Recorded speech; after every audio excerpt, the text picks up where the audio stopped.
Hello friends, welcome to simplified civil services. आज के इस सेशन में हम लोग PT 365 इकोनॉमी का लास्ट पार्ट कवर करेंगे, पार्ट 4। और जहाँ से हमने छोड़ा था वहीं से चीज़ें कवर की जाएगी। मेनली आज हम लोग माइनिंग एंड इंडस्ट्री हम लोगों ने मोस्ट इंपॉर्टेंट चीज़ें कवर कर ली थी। अब हम लोग इंफ्रास्ट्रक्चर से चीज़ें शुरू करेंगे, बहुत इंपॉर्टेंट है। आज पूरा जो है ख़त्म करेंगे infrastructure, services, energy and business, innovation and entrepreneurship. Finally आपकी विजन ख़त्म होती है। जो भी आपके डाउट्स हैं आप कमेंट सेक्शन में डाल सकते हैं, मैं आपके डाउट एड्रेस करने की कोशिश करूँगा। अगर आपको हमारा कंटेंट पसंद आ रहा है तो प्लीज़ आप लाइक करिए, कमेंट करिए, शेयर करिए एंड सब्सक्राइब करिए। और शुरू करते हैं हमारा एनालिसिस आज का। इंफ्रास्ट्रक्चर, उसके अंदर सब टॉपिक पढ़ेंगे digital public infrastructure. Recently news में क्यों है ये देख लेते हैं। इंडिया ने global digital public infrastructure repository launch किया है। इसके साथ साथ सोशल इम्पैक्ट फंड भी लॉन्च किया है और बाकी G20 लीडर्स ने इसे एंडोर्स किया है, इसका समर्थन किया है। तो मेन हमारे लिए यहाँ पर जो समझने वाली चीज़ होगी वो आपका global digital public infrastructure repository होगा और सोशल इम्पैक्ट फंड होगा। ये दोनों चीज़ों को समझना पड़ेगा कि एक्चुअल में ये है क्या। इसके ऊपर आपको सवाल पूछा जा सकता है। तो सबसे पहले शुरू करते हैं global digital public infrastructure repository. जब भी मैं रिपोजिटरी की बात कर रहा हूँ इसका मतलब क्या है, ये कोई ऐसी चीज़ है जिसमें कुछ स्टोर किया जा रहा है। और चूंकि यहाँ डिजिटल पब्लिक इंफ्रास्ट्रक्चर की बात की जा रही है तो डिजिटल पब्लिक इंफ्रास्ट्रक्चर से रिलेटेड कुछ डेटा ही स्टोर किया जा रहा होगा। और यहाँ पर ग्लोबल की बात कर रहे हैं, इसका मतलब ग्लोबल लेवल पर ये रिपोजिटरी बनाया गया है। ये नाम से हम इतना समझ सकते हैं। इसे डेवलप किसने किया है? Ministry of electronics and information technology, इनके द्वारा ये डेवलप किया है। मिनिस्ट्री, ध्यान रखेंगे, पूछा जा सकता है। मेन टारगेट क्या है? To bridge the knowledge gap in choices and the methodology required to design, construction, deployment and governance of DPI। जो डिजिटल पब्लिक इंफ्रास्ट्रक्चर है उससे रिलेटेड डेटा इसमें स्टोर है। इसमें उससे रिलेटेड क्या डेटा है? अगर मान लीजिए किसी भी कंट्री को डिजिटल पब्लिक इंफ्रास्ट्रक्चर बनाना है तो उसके लिए उसे डिज़ाइन करना पड़ेगा, उसे कंस्ट्रक्ट करना पड़ेगा, उसे डिप्लॉय कैसे करें, किस तरीके से उसको इम्प्लीमेंट करें, है ना, लार्ज स्केल पर, ये सारी इन्फॉर्मेशन उसे चाहिए होगी। और जो सक्सेसफुल कंट्री है जहाँ पर ऑलरेडी DPI बन चुका है, डिप्लॉय हो चुका है और सक्सेसफुली इम्प्लीमेंट किया जा रहा है, अगर उनके द्वारा एक डेटा दिया जाए, उनके द्वारा ये सारी चीज़ें कैसे की गई उन कंट्रीज़ ने, वो सारी चीज़ें अगर उससे रिलेटेड लिटरेचर अगर मैं आपको दे दूं तो आप उसके हेल्प से अपने कंट्री में बना सकते हैं। तो यहाँ पर सिर्फ यही किया जा रहा है। ये जो है global digital public infrastructure repository का मेन पर्पस यही है, जिसके थ्रू जो नॉलेज गैप है डिजिटल पब्लिक इंफ्रास्ट्रक्चर के लार्ज लेवल पर इम्प्लीमेंटेशन के लिए, वो नॉलेज गैप को कम किया जा रहा है। किन किन कंट्रीज़ के लिए कम किया जा रहा है? जितनी भी बड़ी बड़ी कंट्रीज़ हैं जहाँ पर डिजिटल पब्लिक इंफ्रास्ट्रक्चर डेवलप किया गया है वो डेटा यहाँ पर स्टोर करेंगे। और जो छोटी कंट्रीज़ हैं, डेवलपिंग कंट्रीज़ हैं, लो इनकम कंट्रीज़ हैं, जिनके पास ये नॉलेज नहीं है, टेक्नोलॉजी नहीं है, वो लोग ये इंफॉर्मेशन का यूज़ करके अपने कंट्री में डिजिटल पब्लिक इंफ्रास्ट्रक्चर डेवलप कर सकते हैं। टोटल अगर हम बात करें 54 DPI का डेटा यहाँ पर 16 कंट्री से लिया गया है, वो इसमें स्टोर किया गया। अब नेक्स्ट बात कर लेते हैं सोशल इम्पैक्ट फंड की। सोशल इम्पैक्ट फंड सरकार के द्वारा, इंडियन गवर्नमेंट के द्वारा ये फंड बनाया गया है। इसका मेन पर्पस क्या है? जो DPI है उसका इम्प्लीमेंटेशन करना ग्लोबल साउथ में। तो ये फंड के थ्रू हम क्या कर रहे हैं, इंडियन गवर्नमेंट क्या कर रही है, जो ग्लोबल साउथ की कंट्री है उन्हें पैसा भी दे रहे हैं, इन्फॉर्मेशन यहाँ से मिल रही है, मतलब रॉ मटेरियल यहाँ से ले रहे हैं और कैपिटल यहाँ से दी जा रही है। तो रॉ मटेरियल, कैपिटल सब कुछ हो गया, अब बस लेबर की ज़रूरत है और digital public infrastructure global south में बन के तैयार हो जाएगा।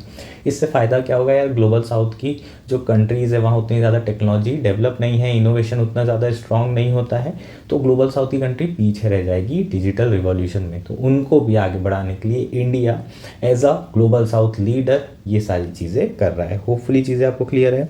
इनिशियल जो कमिटमेंट किया इंडिया ने वो कितना है? $25 मिलियन USD, US डॉलर की यहाँ पर हम बात कर रहे हैं। तो ये बेसिकली फाइनेंशियल सपोर्ट करेगा, टेक्निकल सपोर्ट और नॉन टेक्निकल असिस्टेंस प्रोवाइड किया जाएगा रुपी के थ्रू। होपफुली चीज़ें क्लियर है। अब मुद्दा ये है कि भाई डीपीआई है क्या, डिजिटल पब्लिक इंफ्रास्ट्रक्चर एक्चुअल में है क्या, जिसकी यहाँ पर हम बात कर रहे हैं। तो डिजिटल है, पब्लिक है और इंफ्रास्ट्रक्चर, तीनों टर्म से ही समझ में आता है यार, है ना। ये एक इंफ्रास्ट्रक्चर है जो कि गवर्नमेंट के द्वारा बनाया जा रहा है और डिजिटल फॉर्म में है, ठीक। इंफ्रास्ट्रक्चर का काम क्या होता है, इकोनॉमिक ग्रोथ करने के लिए हमें इंफ्रास्ट्रक्चर की ज़रूरत होती है। तो ये बिल्डिंग ब्लॉक होते हैं एक तरीके से फॉर लार्ज स्केल डेवलपमेंट।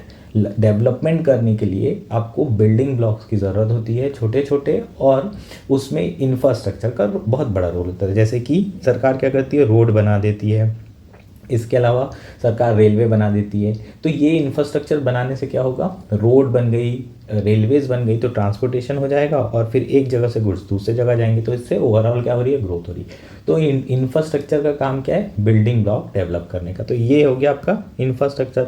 अब जो हम बिल्डिंग ब्लॉक्स बना रहे हैं वो डिजिटल सिस्टम में, इको सिस्टम में डेवलप किया जा रहा है। और चूंकि यहाँ पब्लिक लिखा है, इसका मतलब ये सरकार के द्वारा बनाया जा रहा है। अगर प्राइवेट लिखा होता तो प्राइवेट के द्वारा बनाया जाता। तो सरकार जो है ये पब्लिक इंफ्रास्ट्रक्चर बना रही है, लोगों के लिए, सबके लिए बना रही है।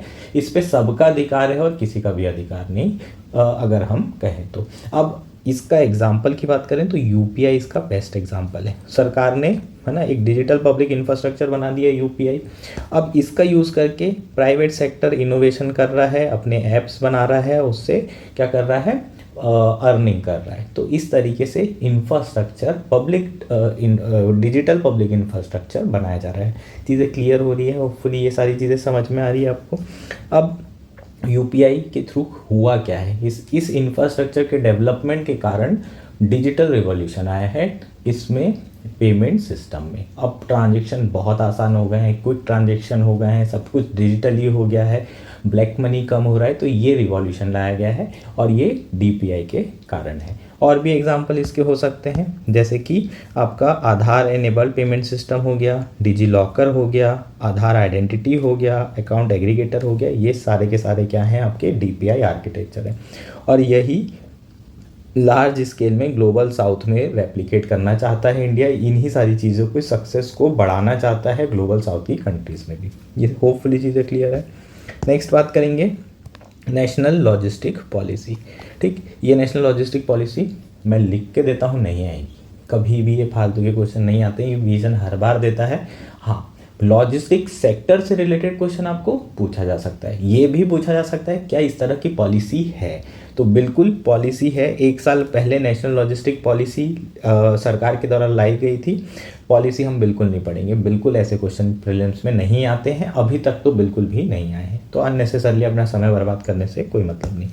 अब लॉजिस्टिक सेक्टर इन इंडिया की बात कर लेते हैं। लॉजिस्टिक का मतलब क्या होता है, transportation and handling of goods between point of production and consumption, storage, value addition and allied services. ये सारा का सारा क्या होता है, लॉजिस्टिक होता है ना। जहाँ प्रोडक्शन हो रहा है वहाँ से कंज्यूमर तक पहुँचाने के लिए हमें किसकी ज़रूरत पड़ेगी, ट्रांसपोर्टेशन सिस्टम की ज़रूरत पड़ेगी। तो इसे लॉजिस्टिक इंफ्रास्ट्रक्चर कहा जाता है, जो ट्रांसपोर्टेशन सिस्टम है। इसके अलावा आप स्टोरेज भी करेंगे, है ना। मान लीजिए आपने प्रोडक्शन किया, उसके बाद स्टोरेज किया कहीं पर, उसके बाद फिर यहाँ स्टोर से उसे लेकर दूसरी जगह लेके गए हम, फिर रेलवे का यूज़ किए, फिर रोडवेज़ का, फिर सी रूट का, और इस तरीके से यहाँ पर सी रूट में लोडिंग होगी, अनलोडिंग होगी, कुछ कॉस्ट आएगी और फाइनली कंज्यूमर के पास ये पहुँचेगा। तो यहाँ कंज्यूमर और प्रोडक्शन के बीच में ये जितना भी जो है चीज़ें हो रही है, इसको हम लॉजिस्टिक्स सेक्टर के अंदर इंक्लूड करते हैं। जो भी अपनी ट्रैवल कर रहा है गुड्स, वो लॉजिस्टिक के अंदर आएगा, ठीक। यहाँ पर इसकी जो कॉस्ट होती है ये ट्रैवलिंग करने में, है ना, एक जगह से दूसरी जगह गुड्स को पहुँचाने में, उसको हम लॉजिस्टिक कॉस्ट बोलते हैं, ठीक। तो जो लॉजिस्टिक इंफ्रास्ट्रक्चर है वो, उसमें क्या क्या चीज़ें इंक्लूड होगी, पोर्ट्स होंगे, स्टेशन होंगे, मल्टी मॉडल लॉजिस्टिक पार्क होंगे, वेयर हाउसेज होंगे जिसमें स्टोरेज कर सकें, और ये सारी चीज़ें कनेक्टेड होंगी, road, railways, shipping, inland waterways, air routes, pipeline etcetera, ठीक। तो होपफुली चीज़ें समझ में आ गई होगी, इसमें ज़्यादा घुसने की ज़रूरत नहीं है, ठीक। हमारे यहाँ का जो इंडिया का लॉजिस्टिक सेक्टर है इन 2022, उसकी वैल्यू कितनी है, 59.5 billion. World bank logistic performance index 2023 में इंडिया की रैंक है 38। ये याद रखना है यार, वर्ल्ड बैंक जो है ये लॉजिस्टिक परफॉर्मेंस इंडेक्स रिलीज़ करता है। ये आपको पूछा जा सकता है प्रीलिम्स में, और यूपीपीसीएस जैसे एग्ज़ाम में ये रैंक पूछी जा सकती है डायरेक्टली। ठीक है, यूपीएससी में रैंक बिल्कुल भी नहीं पूछी जाएगी। इसके अलावा अगर आप लॉजिस्टिक सेक्टर की अगर टोटल कॉस्ट की बात करें तो 13 से 14% ऑफ जीडीपी हमारे लॉजिस्टिक सेक्टर की कॉस्ट है। ये 5 से 6% होती है डेवलप्ड कंट्री में। मतलब लॉजिस्टिक की कॉस्ट अगर बहुत ज़्यादा हाई होगी तो हमारे गुड्स की जो कॉस्ट होगी वो भी बहुत ज़्यादा बढ़ जाएगी। जब प्रोडक्शन हुआ था तो 20 रुपये का था, ट्रांसपोर्टेशन 80 रुपये लग गया, तो टोटल फाइनली कंज्यूमर को 100, 110, 120 रुपये देने पड़ेंगे। कुछ प्रॉफिट भी कमाएगा बीच में आदमी। तो ये अगर हम बीच की जो लॉजिस्टिक की कॉस्ट है अगर इसको कम कर दें तो ओवरऑल गुड्स एंड सर्विसेज की कॉस्ट को कम किया जा सकता है। इसलिए लॉजिस्टिक पे सरकार बहुत ज़्यादा फोकस कर रही है रिसेंटली, ताकि गुड्स की कॉम्पिटिटिवनेस को बढ़ाया जाए। अगर उसकी कॉस्ट कम हो जाएगी तो obviously law of demand, price come, quantity demanded ज़्यादा, प्रोडक्शन ज़्यादा, एम्प्लॉयमेंट ज़्यादा, जीडीपी ज़्यादा। तो ओवरऑल लॉजिस्टिक सेक्टर बहुत ज़्यादा इंपॉर्टेंट रोल अदा करता है। इंडिया में जो लॉजिस्टिक सेक्टर है वो बहुत पुअर है ना, प्रॉपरली ट्रांसपोर्टेशन सिस्टम डेवलप नहीं है, लास्ट मील कनेक्टिविटी नहीं है, ये सारे इश्यूज आते हैं। इवन सी पोर्ट में अगर आप चले जाएँ, पोर्ट्स में चले जाएँ तो वहाँ पर लोडिंग, अनलोडिंग और बहुत तरह की चीज़ें करने में दिन और इतना टाइम और इतनी कॉस्ट लगती है कि एक सामान जो है आधा तो ख़राब ही हो जाता है, जो वेस्ट हो जाता है वो तो फिर पैसा उसका मिलता नहीं है। तो इस तरीके से आपका जो लॉजिस्टिक सेक्टर है वो उसमें बहुत इश्यूज़ हैं और उसे रिफॉर्म करने की ज़रूरत है। इसलिए सरकार के द्वारा ये पॉलिसी 2022 में अनाउंस की थी। ठीक, इन्होंने कुछ टारगेट रखे थे, हम ऐसा करेंगे वैसा करेंगे, ये आपके लिए बिल्कुल भी इंपॉर्टेंट नहीं है, बिल्कुल भी नहीं पूछी जाएगी। इसलिए जिस तरीके से मैंने इग्नोर किया है आपको भी इग्नोर करना ही चाहिए, टाइम वेस्ट मत करिए अपना। नेक्स्ट बात करते हैं लीड्स रिपोर्ट 2023 की। यार ये बहुत इंपॉर्टेंट है, ये आपको पूछा जा सकता है, बहुत समय से है न्यूज़ में, अभी तक नहीं आया है, पेंडिंग है, लेकिन इंपॉर्टेंट बहुत है, ये आ सकता है आपको। ठीक, लीड्स रिपोर्ट 2023 रिसेंटली अनवील्ड की है किसने? Ministry of commerce and industry ने। ठीक, ministry of commerce and industry के द्वारा logistic ease across different state, ये रिपोर्ट रिलीज़ की गई है। ठीक, हम लोग क्या कर रहे हैं, मिनिस्ट्री के द्वारा ये रिपोर्ट रिलीज़ करके कॉम्पिटिटिव फेडरलिज्म पे फोकस किया जा रहा है। ये अलग अलग स्टेट में लॉजिस्टिक की क्या हालत है ये दर्शाने के लिए ये जो इंडेक्स है या ये रिपोर्ट है वो बनाई गई है। अब क्या होगा, एक स्टेट अच्छा कर रहा होगा जो कि बीजेपी रूल स्टेट है, तो दूसरा स्टेट क्या करेगा, यार वो वाला स्टेट अच्छा कर रहा है, कांग्रेस रूल स्टेट अपना स्टेटमेंट देने के लिए कि भाई हम लोगों को भी अच्छा करना है। या फिर अलग आप कोई भी रूलिंग हो, उससे ज़्यादा फर्क नहीं पड़ता, हो सकता है कि बीजेपी रूल भी हो तो भी वो बोले कि यार मेरे को ज़्यादा अच्छा करना है। सीएम में कॉम्पिटिटिवनेस हो सकती है, स्टेट के लोगों में कॉम्पिटिटिवनेस हो सकती है एक दूसरे से कम्पीट करने के लिए। तो ऐसी चीज़ों को कॉम्पिटिशन को बढ़ावा देने के लिए रिपोर्ट बनाई जा रही है, ताकि कॉम्पिटिटिव फेडरलिज्म बढ़े और हर स्टेट जो है हेल्दी कॉम्पिटिशन करने लगे और अपने स्टेट में जो लॉजिस्टिक सेक्टर है उसे इम्प्रूव करें। चीज़ें क्लियर हैं। इसे लॉन्च किया था ministry of commerce and industry ने। इसे लॉजिस्टिक परफॉर्मेंस इंडेक्स की लाइंस पे ही जो है बनाया गया था, ये वाला इंडेक्स जो कि वर्ल्ड बैंक के द्वारा रिलीज़ किया जाता है, LPI। 2018 में इसे लीड्स को लॉन्च किया गया था। इंडिया की रैंक की बात करें LPI में तो 38 है 2023 में। ठीक, और LPI की जो रैंक है वो 6 डायमेंशंस पे आती है लॉजिस्टिक परफॉर्मेंस इंडेक्स की, ये याद रखना है यार। ये वर्ल्ड बैंक का इंडेक्स है, ये आपको पूछा जा सकता है, डिटेल में पूछेंगे तो आपको डायमेंशन आ जाएंगे। जैसे कि पहला डायमेंशन है कस्टम, दूसरा infrastructure, ease of arranging shipments, quality of logistic service, tracking and tracing and timelines. ये जो 5-6 डायमेंशंस है इसको ध्यान रखेंगे तो बेहतर रहेगा। मतलब अब मैं आपको रटा तो नहीं सकता, आपको खुद ही एक बार देखना होगा, ये सारे इंपॉर्टेंट पॉइंट्स हैं। ठीक है, तो लीड बेसिकली जो इंडेक्स है उसके थ्रू हम स्टेट और यूनियन टेरिटरीज़ को क्या करते हैं, रैंक उनकी निकालते हैं on the basis of the efficiency of their logistic ecosystem. उनके यहाँ जो लॉजिस्टिक इकोसिस्टम है वो कितना एफिशिएंट है, वहाँ लॉजिस्टिक कॉस्ट कितनी कम है। अलग अलग पिलर्स बनाए होंगे, ऑब्वियसली इंडेक्स बनाए होंगे, उसके थ्रू ये सारी चीज़ें मेजर कर होंगे। ऑब्जेक्टिव असेसमेंट किया जाता है, 2 तरीके के पिलर हैं, एक ऑब्जेक्टिव असेसमेंट, दूसरा परसेप्शन बेस्ड असेसमेंट। जो ऑब्जेक्टिव असेसमेंट है उसमें किस तरीके से जो स्टेट गवर्नमेंट है वो अपनी पॉलिसी के थ्रू और प्रोसेस के थ्रू इम्प्रूव कर रहे हैं लॉजिस्टिक सेक्टर को। अगर स्टेट गवर्नमेंट पॉलिसीज़ ला रही हैं, कुछ ऐसी प्रोसेस लेकर आ रही हैं, कुछ स्कीम्स लेकर आ रही हैं जिसके थ्रू लॉजिस्टिक सेक्टर इम्प्रूव हो रहा है, लॉजिस्टिक कॉस्ट कम हो रही है, तो उनको ज़्यादा पॉइंट्स मिलेंगे। इसके अलावा जो दूसरा आपका असेसमेंट का डायमेंशन है वो क्या है, enabler of logistic stock of physical infrastructure. कौन सा ऐसा स्टेट है जहाँ पर फिजिकल इंफ्रास्ट्रक्चर पे ज़्यादा फोकस किया जा रहा है। फॉर एग्जांपल गुजरात में रेलवे लाइन बनाई जा रही है, बुलेट ट्रेन बनाई जा रही है, तो ऐसी चीज़ें अगर हो रही हैं तो फिजिकल इंफ्रास्ट्रक्चर तो ज़्यादा पॉइंट मिलेंगे। इसके अलावा परसेप्शन बेस्ड असेसमेंट है जिसके अंदर logistic infrastructure, logistic services and operating and regulatory environment, ये सारी चीज़ें जो है क्या की जाती है, मेजर की जाती है और उसके हिसाब से रिपोर्ट बनाई जाती है और सारे स्टेट की रैंकिंग की जाती है। ठीक, तो ये बेसिकली आपका क्या आ जाएगा, लीड्स इंडेक्स हो जाएगा। इसको ध्यान रखेंगे यार, ये इंपॉर्टेंट है, ऐसी मेरी फीलिंग है कि ये पूछा जा सकता है। नेक्स्ट है आपका पीएम गति शक्ति इनिशिएटिव, मेंस में आ चुका है, प्रीलिम्स में भी आ सकता है, बिल्कुल पूछा जा सकता है क्योंकि मेंस में आया है इसलिए प्री में आने के चांसेस बहुत ज़्यादा हो जाते हैं। ठीक, 2 साल इसके कंप्लीट हो गए हैं और 2021 में जो है इनिशियली पीएम गति शक्ति इंट्रोड्यूस किया गया था। है क्या पीएम गति शक्ति के बारे में देख लेंगे। PM Gati Shakti national master plan is aim to provide multi model connectivity infrastructure to various economic zones of India. जो PM Gati Shakti national master plan है, इसका जो मेन एम था वो था multi model connectivity infrastructure provide करना। ये मल्टी मॉडल का मतलब क्या होता है, एक से ज़्यादा मोड ऑफ ट्रांसपोर्टेशन का जब हम यूज़ करते हैं तो उसे मल्टी मॉडल बोलते हैं।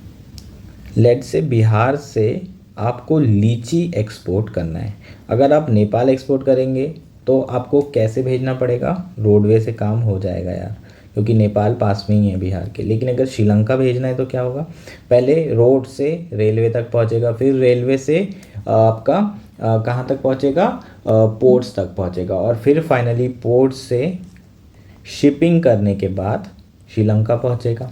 इस तरीके से पहुंचेगा। तो 3 तरीके से यहाँ पर हम क्या कर रहे हैं, अपना जो गुड्स है, लीची है, उसको एक्सपोर्ट कर रहे हैं। तो यहाँ पर मल्टी मोड इस्तेमाल हुए हैं। अगर ये सारी कनेक्टिविटी अगर हम बना के रखते हैं, मल्टी मोड का यूज़ करके ऐसा इंफ्रास्ट्रक्चर डेवलप कर लेते हैं, तो हमारे लिए जो हमारे गुड्स हैं उसको भेजना आसान हो जाएगा और ओवरऑल लॉजिस्टिक कॉस्ट भी कम हो जाएगी। तो ये जो पीएम गति शक्ति है, इसका मेन पर्पस क्या है, multi model connectivity infrastructure develop करना इकोनॉमिक जोन्स के बीच में, ताकि आसानी से गुड्स एंड सर्विसेज क्या हो सके, आ जा सके, आराम से रॉ मटेरियल आ सके, लेबर आ सके, ये सारी चीज़ें हो सके। तो मेन पर्पस क्या है गति शक्ति का, मल्टी मॉडल कनेक्टिविटी इंफ्रास्ट्रक्चर। तो इसमें क्या किया गया है, जितने भी इकोनॉमिक जोन्स हैं इसको इंक्लूड कर लिया गया है। टेक्सटाइल क्लस्टर हो गया, फार्मास्यूटिकल क्लस्टर हो गया, डिफेंस कॉरिडोर हो गया, इलेक्ट्रॉनिक्स पास हो गया, ये सारे के सारे जितने भी इकोनॉमिक जोन्स हैं सबको इंक्लूड किया गया है इस PM Gati Shakti national master plan के अंदर। और एक यूनिफाइड पोर्टल बनाया गया है जिसमें 16 मिनिस्ट्री इंक्लूड की गई है, इंक्लूडिंग रेलवे एंड रोडवेज।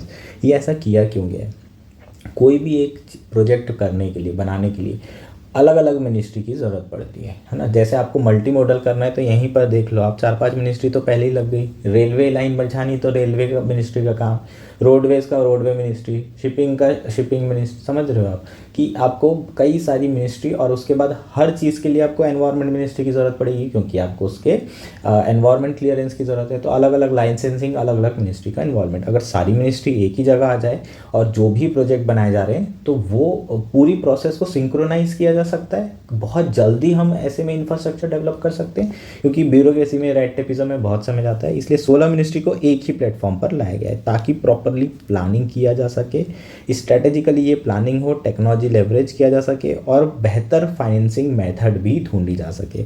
ये सारी चीज़ें करने के लिए जो है ये PM Gati Shakti national master plan जो है इनिशिएटिव सरकार के द्वारा शुरू किया गया है। इसके 6 पिलर हैं, comprehensive, prioritization, optimization, synchronization, analytical and dynamic.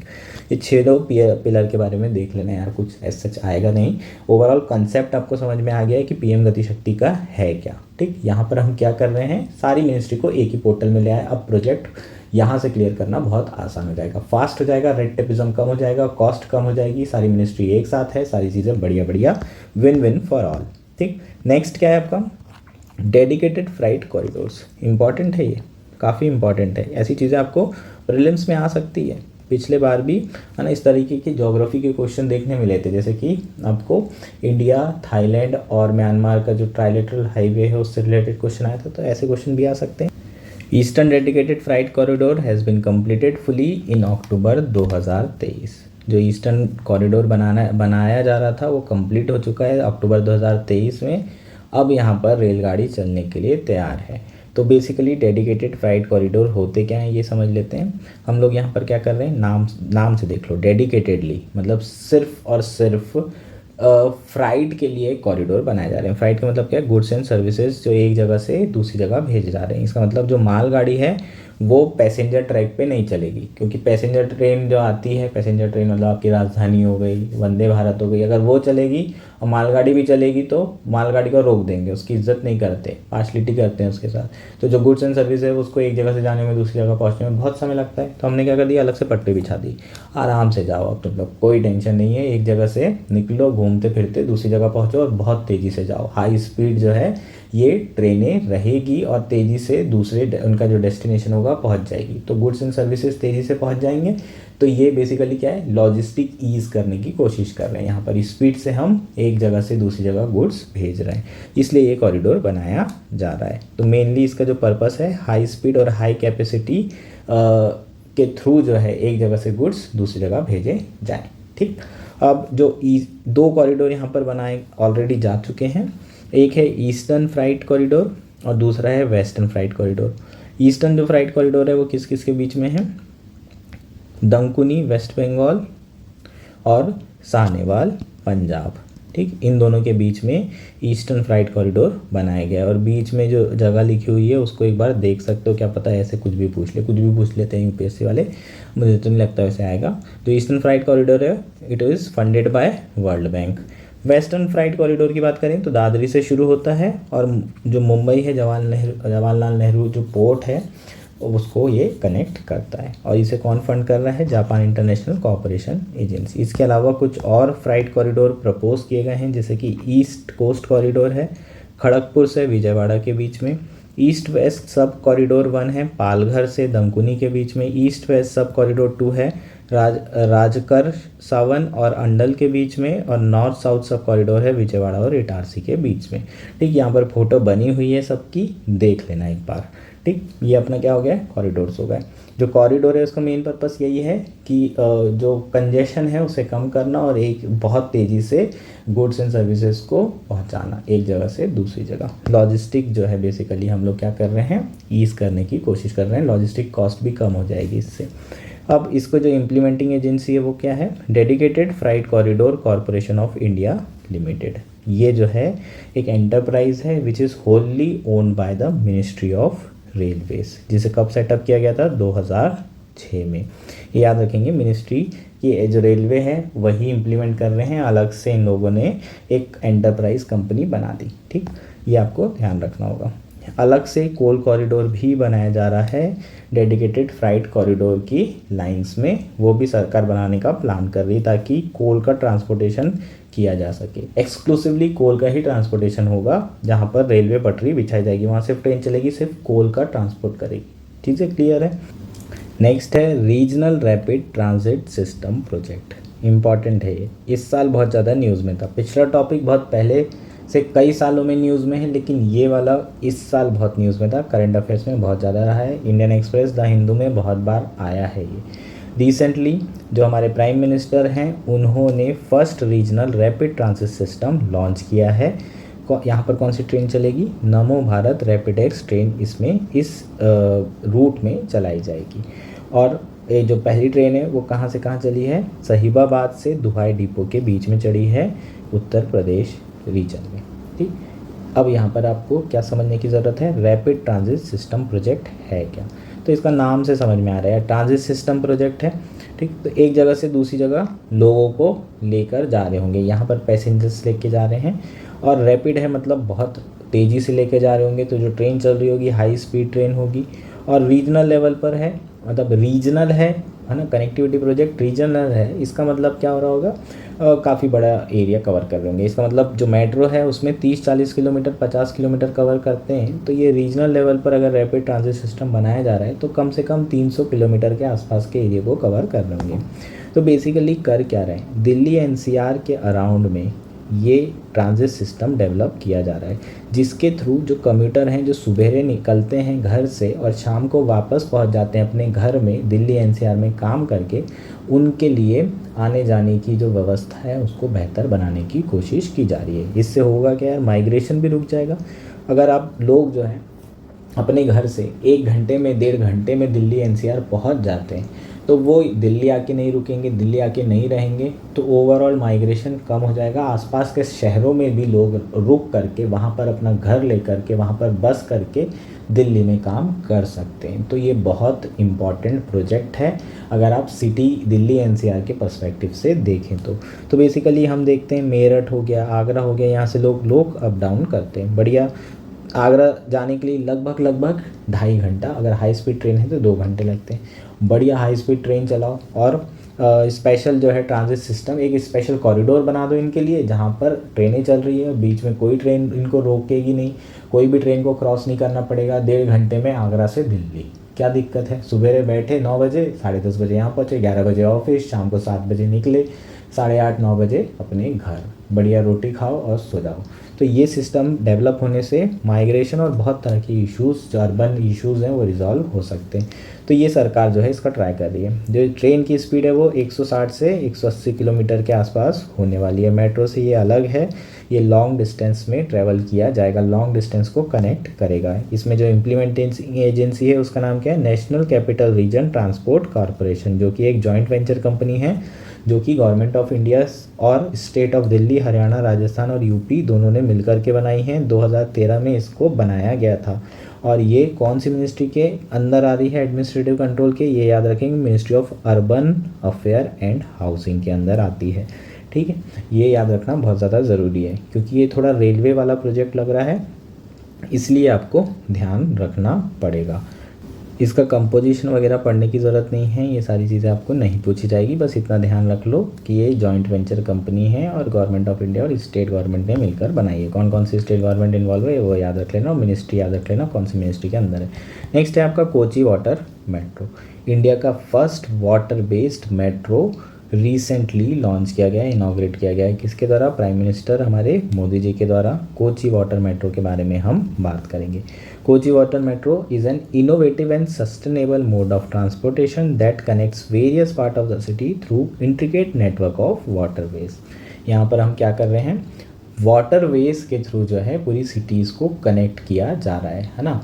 जो आपके ऑलरेडी रिवर्स हैं या फिर आपके ओशंस हैं वहाँ पर बोट चला करके हम लोग कनेक्ट कर रहे हैं, लोगों को एक जगह से दूसरी जगह पहुँचाया जा रहा है। ठीक, तो द बोट है वो लिथियम टाइटनेट ऑक्साइड बैटरीज का इस्तेमाल कर रही हैं जो कि 15 मिनट में चार्ज हो जाती है और सबसे safest commercial accessible battery in the world है ये जो LTO बैटरीज़ हैं। और इसकी जो लाइफ साइकिल होती है वो भी 7 से 10 साल के आसपास होती है। जो कोची वाटर मेट्रो है उसे प्रेस्टिजियस अवार्ड मिल चुका है फ्रांस का लास्ट ईयर। ठीक, ये आपको ध्यान रखना होगा, इम्पॉर्टेंट है ये। ठीक, इसके अलावा inland water transport services in India में क्या क्या किया जा रहा है, रो फेरी सर्विस भी शुरू की गई है जिसमें हम व्हीकल्स और पैसेंजर्स को वाटरवेज में क्या करेंगे, मूव करेंगे। रो सर्विस आपने देखा होगा, बहुत सारे मूवीज़ वगैरह में दिखाते हैं कि बहुत सारे लोगों को एक बड़ी सी बोट में बैठा करके एक जगह से दूसरी जगह छोड़ा जा रहा है, इसी को रो सर्विस बोलते हैं। ठीक, रिवर क्रूज सर्विस भी शुरू की गई है, इसको ध्यान रखना होगा। Longest river cruise service Ganga Vilas recently Ganga river पर लॉन्च की गई है। ठीक है, सरकार के द्वारा, ये भी इम्पॉर्टेंट है, ये भी ध्यान रख लेना, स्टेट में पूछ लेंगे। नेक्स्ट क्या है, नेशनल कॉमन मोबिलिटी कार्ड। ठीक, नेशनल कॉमन मोबिलिटी कार्ड बहुत समय से न्यूज़ में है, ये आपको पूछा जा सकता है। रिसेंटली SBI ने अपना जो NCMC रुपए प्रीपेड कार्ड है उसे लॉन्च किया है। जो NCMC है उसे 2019 में लॉन्च किया गया था। It is also known as one nation one card. ठीक, ये ट्रांसपोर्ट मोबिलिटी के लिए एक सिंगल कार्ड है। जैसे कि आप दिल्ली वगैरह में अगर आए होंगे या आपने मेट्रो में कभी सफ़र किया होगा तो आपको एक मेट्रो के लिए कार्ड लगता है। अगर आप चाहें तो इसी तरह का कार्ड बस के लिए बना सकते हैं, बस में ट्रैवल करने के लिए। तो अलग अलग ट्रांसपोर्ट फैसिलिटी यूज़ करने के लिए अलग अलग कार्ड बनाना पड़ता है। तो यहाँ पर सरकार ने क्या किया है, पूरे देश के लिए आपको एक सिंगल ट्रांसपोर्ट मोबिलिटी कार्ड बना दिया है। अब आप देश में कहीं पर भी मेट्रो इस्तेमाल करिए, कोई प्रॉब्लम नहीं, आपका सिंगल कार्ड जो है वो यूज़ हो जाएगा। अगर आप बस सर्विस यूज़ कर रहे हैं तो भी आपका कार्ड यूज़ हो जाएगा। तो ये जो कंसेप्ट है आपका नेशनल कॉमन मोबिलिटी कार्ड, ये किस पे बेस्ड है, वन नेशन वन कार्ड पे। तो इसमें एक सिंगल कार्ड में आप अक्रॉस ऑल ट्रांसपोर्टेशन सिस्टम आप क्या कर सकते हैं, पेमेंट कर सकते हैं, चाहे मेट्रो हो, बस हो, सबअर्बन रेलवेज हो, smart city, retail, parking, toll, anything. एक कार्ड से सारे काम हो जाएंगे। This are the chip based bank issue cards on debit credit prepaid card product platform. ठीक है, ये चिप बेस्ड कार्ड है, जैसे कि आपके एटीएम होते हैं चिप बेस्ड कार्ड, उसी तरीके से ये भी चिप बेस्ड कार्ड है और बैंक इशूज़ करें। नेक्स्ट है, unlike other chip based card, NCMC are dual interface card with support both contact and contactless transaction. तो कॉन्टैक्ट इंटरफेस और कॉन्टैक्टलेस इंटरफेस क्या होता है ये देख लेते हैं। आपने फ़ोन पे यूज़ किया होगा, एक हम क्या करते हैं, स्कैन मारते हैं और हमारा जो पैसा है वो वॉलेट से कटता है। अगर वॉलेट से पैसा कट रहा है तो वो कॉन्टैक्टलेस इंटरफेस होगा। अगर हम स्कैन करने के बाद पासवर्ड डालते हैं, अपना 4 डिजिट का पिन डालते हैं, तो वो कॉन्टैक्ट इंटरफेस होगा। कॉन्टैक्टलेस इंटरफेस में आपको इंटरनेट की ज़रूरत नहीं पड़ती। इंटरनेट की ज़रूरत कब पड़ती है, जब आपके पास जो वॉलेट है उसमें पैसा डालना है, ट्रांसफ़र करना है। यहाँ पर आपको हर बार इंटरनेट की ज़रूरत पड़ेगी। डायरेक्टली आपके अकाउंट से कॉन्टैक्ट इंटरफेस में क्या किया जाएगा, कनेक्ट कर दिया जाएगा। अब ये काम कैसे करता है इसे देख लेते हैं। The card utilises indigenous developed payment ecosystem. जो पेमेंट इकोसिस्टम ऑलरेडी डेवलप हो चुका है उसी का इस्तेमाल किया जाएगा इस कार्ड में। एक सिंपल कार्ड बना दिया जाएगा, जैसे कि आपका ATM के कार्ड होते हैं, जो पेमेंट सिस्टम प्रोवाइडर है वो, जैसे कि रुपए, वीज़ा, मास्टर कार्ड, वो ये कार्ड इशू करेंगे। दूसरा क्या है, स्वीकार, स्वचालित क्रियाएं, ऑटोमेटिक फेयर जो आपका कलेक्ट हो जाएगा। जैसे ही आपने कार्ड का इस्तेमाल किया, मेट्रो में देखा होगा, द मोमेंट आप यहाँ पर हल्का सा टच करते हैं पैसा कट जाता है आपके कार्ड से।